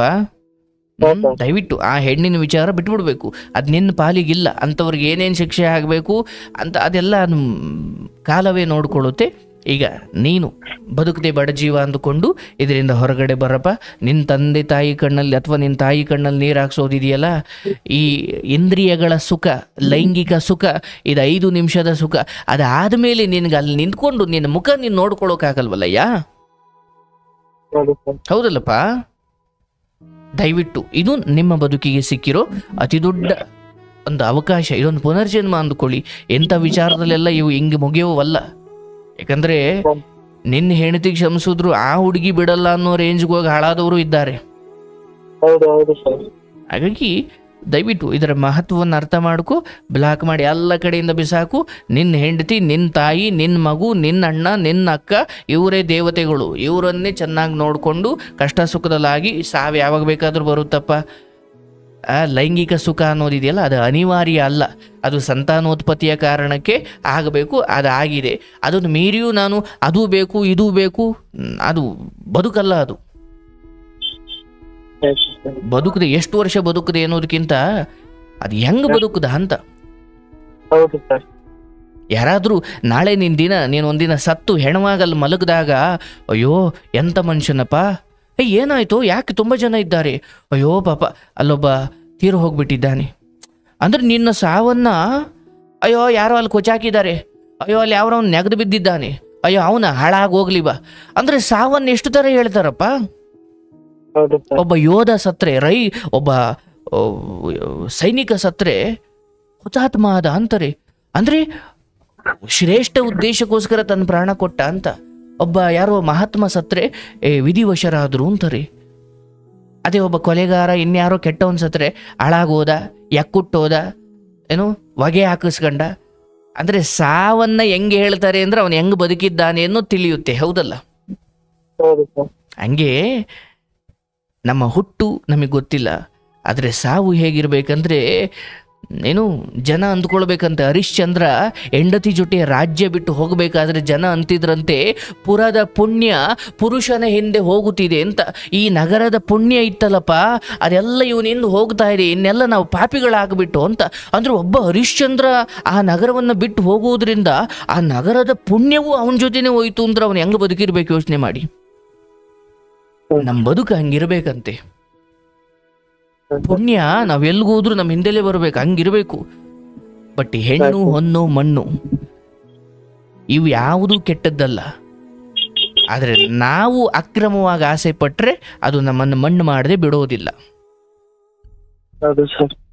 ನಿನ್ಗೆ ಒಳ್ಳೇದಾಗ್ಲಪ್ಪ, ಭಗವಂತ ನಿನ್ನನ್ನು ಚೆನ್ನಾಗಿಡ್ಲಿ. ತಿದ್ಕೊಂಡಿದ್ಯಾ, ಏನು ಯಾರು ಮಾಡ್ದಿದ್ದ ನೀನು ಮಾಡಿಲ್ಲಪ್ಪ. ಬಟ್ ನಿನ್ನ ದೊಡ್ಡತನ ಅಂದರೆ ನೀನು ತಿದ್ಕೊಂಡಿದೀಯ. ತಾಯಿ ಕಣ್ಣೀರಿನ ಬೆಲೆ ನಿನಗೆ ಅರ್ಥವಾಗಿದೆ. ಅಕ್ಕ, ಅಣ್ಣ, ತಾಯಿ, ಹೆಂಡತಿ, ಮಕ್ಕಳು ಇವ್ರ ಜೊತೆ ನೆಮ್ಮದಿಯಾಗಿ ಸಂಸಾರ ಮಾಡಿಕೊಂಡು ಇರೋ ವ್ಯವಹಾರ ನೋಡಿಕೊಂಡು 4 ಜನ ಕೆಲಸ ಕೊಟ್ಟಿದ್ದೀರಾ. ಎಲ್ಲ ಅದ್ಭುತವಾದ ಜೀವನ ಕೊಟ್ಟಿದ್ದಾನೆ, ಹಾಳು ಮಾಡ್ಕೊಳ್ಬೇಡಿ. ಆ ಹೆಣ್ಣಿನ ವಿಚಾರ ಬಿಡು, ಅದು ಏನು ಆಯಿತು. ಅವಳು ಇನ್ನೆಲ್ಲಿದ್ದಾಳೆ, ಇನ್ನೆಲ್ಲಿ ಹೋಗ್ತಿದ್ದಾಳೆ, ಇನ್ಯಾರ ಸವಾಸದಲ್ಲಿದ್ದಾಳೆ, ನಿನಗದು ಬೇಡದೇ ಇರೋ ವಿಚಾರ. ಬೇಡದೇ ಇರೋದಕ್ಕೆ ತಲೆ ಕೆಡಿಸ್ಕೊಂಡೆ ಇಲ್ಲಿವರೆಗೂ ನೀನು ಬಂದಿರೋದು. ಆಯ್ತು ಸರ್. ನಿನ್ಗೆ ಒಳ್ಳೇದಾಗ್ಲಪ್ಪ, ಶುಭವಾಗಲಿ. ಖಂಡಿತ ಸರ್. ನಮಸ್ತೆ ಸರ್. ನಮಸ್ತೆ. ಈಶ್ವರ ನೋಡಿ, ಜೀವನ ಹೇಗೆಲ್ಲ ಇರುತ್ತೆ. ದಯವಿಟ್ಟು ಹೆಣ್ಣು ಮಕ್ಕಳು ಇವ್ರು ಹೇಳಿದ್ರಲ್ಲೂ ಒಂದು ಸತ್ಯ ಇದೆ. ಈಗ ಕಷ್ಟಪಟ್ಟು ಬಂದಿರ್ತಾರೆ, ಈ ಹೆಣ್ಣಿನ ವಿಚಾರಕ್ಕೆ ಸೋಲ್ದವರೇ ಇಲ್ಲ. ಎಷ್ಟೋ ಹೆಣ್ಮಕ್ಳು ನಾನು ನೋಡಿದ್ದೀನಿ, ಅಯ್ಯೋ ಸರ್ ನನ್ನಿಂದ ಅವ್ರ ಸಂಸಾರ ಹಾಳಾಗೋದು ಬೇಡ.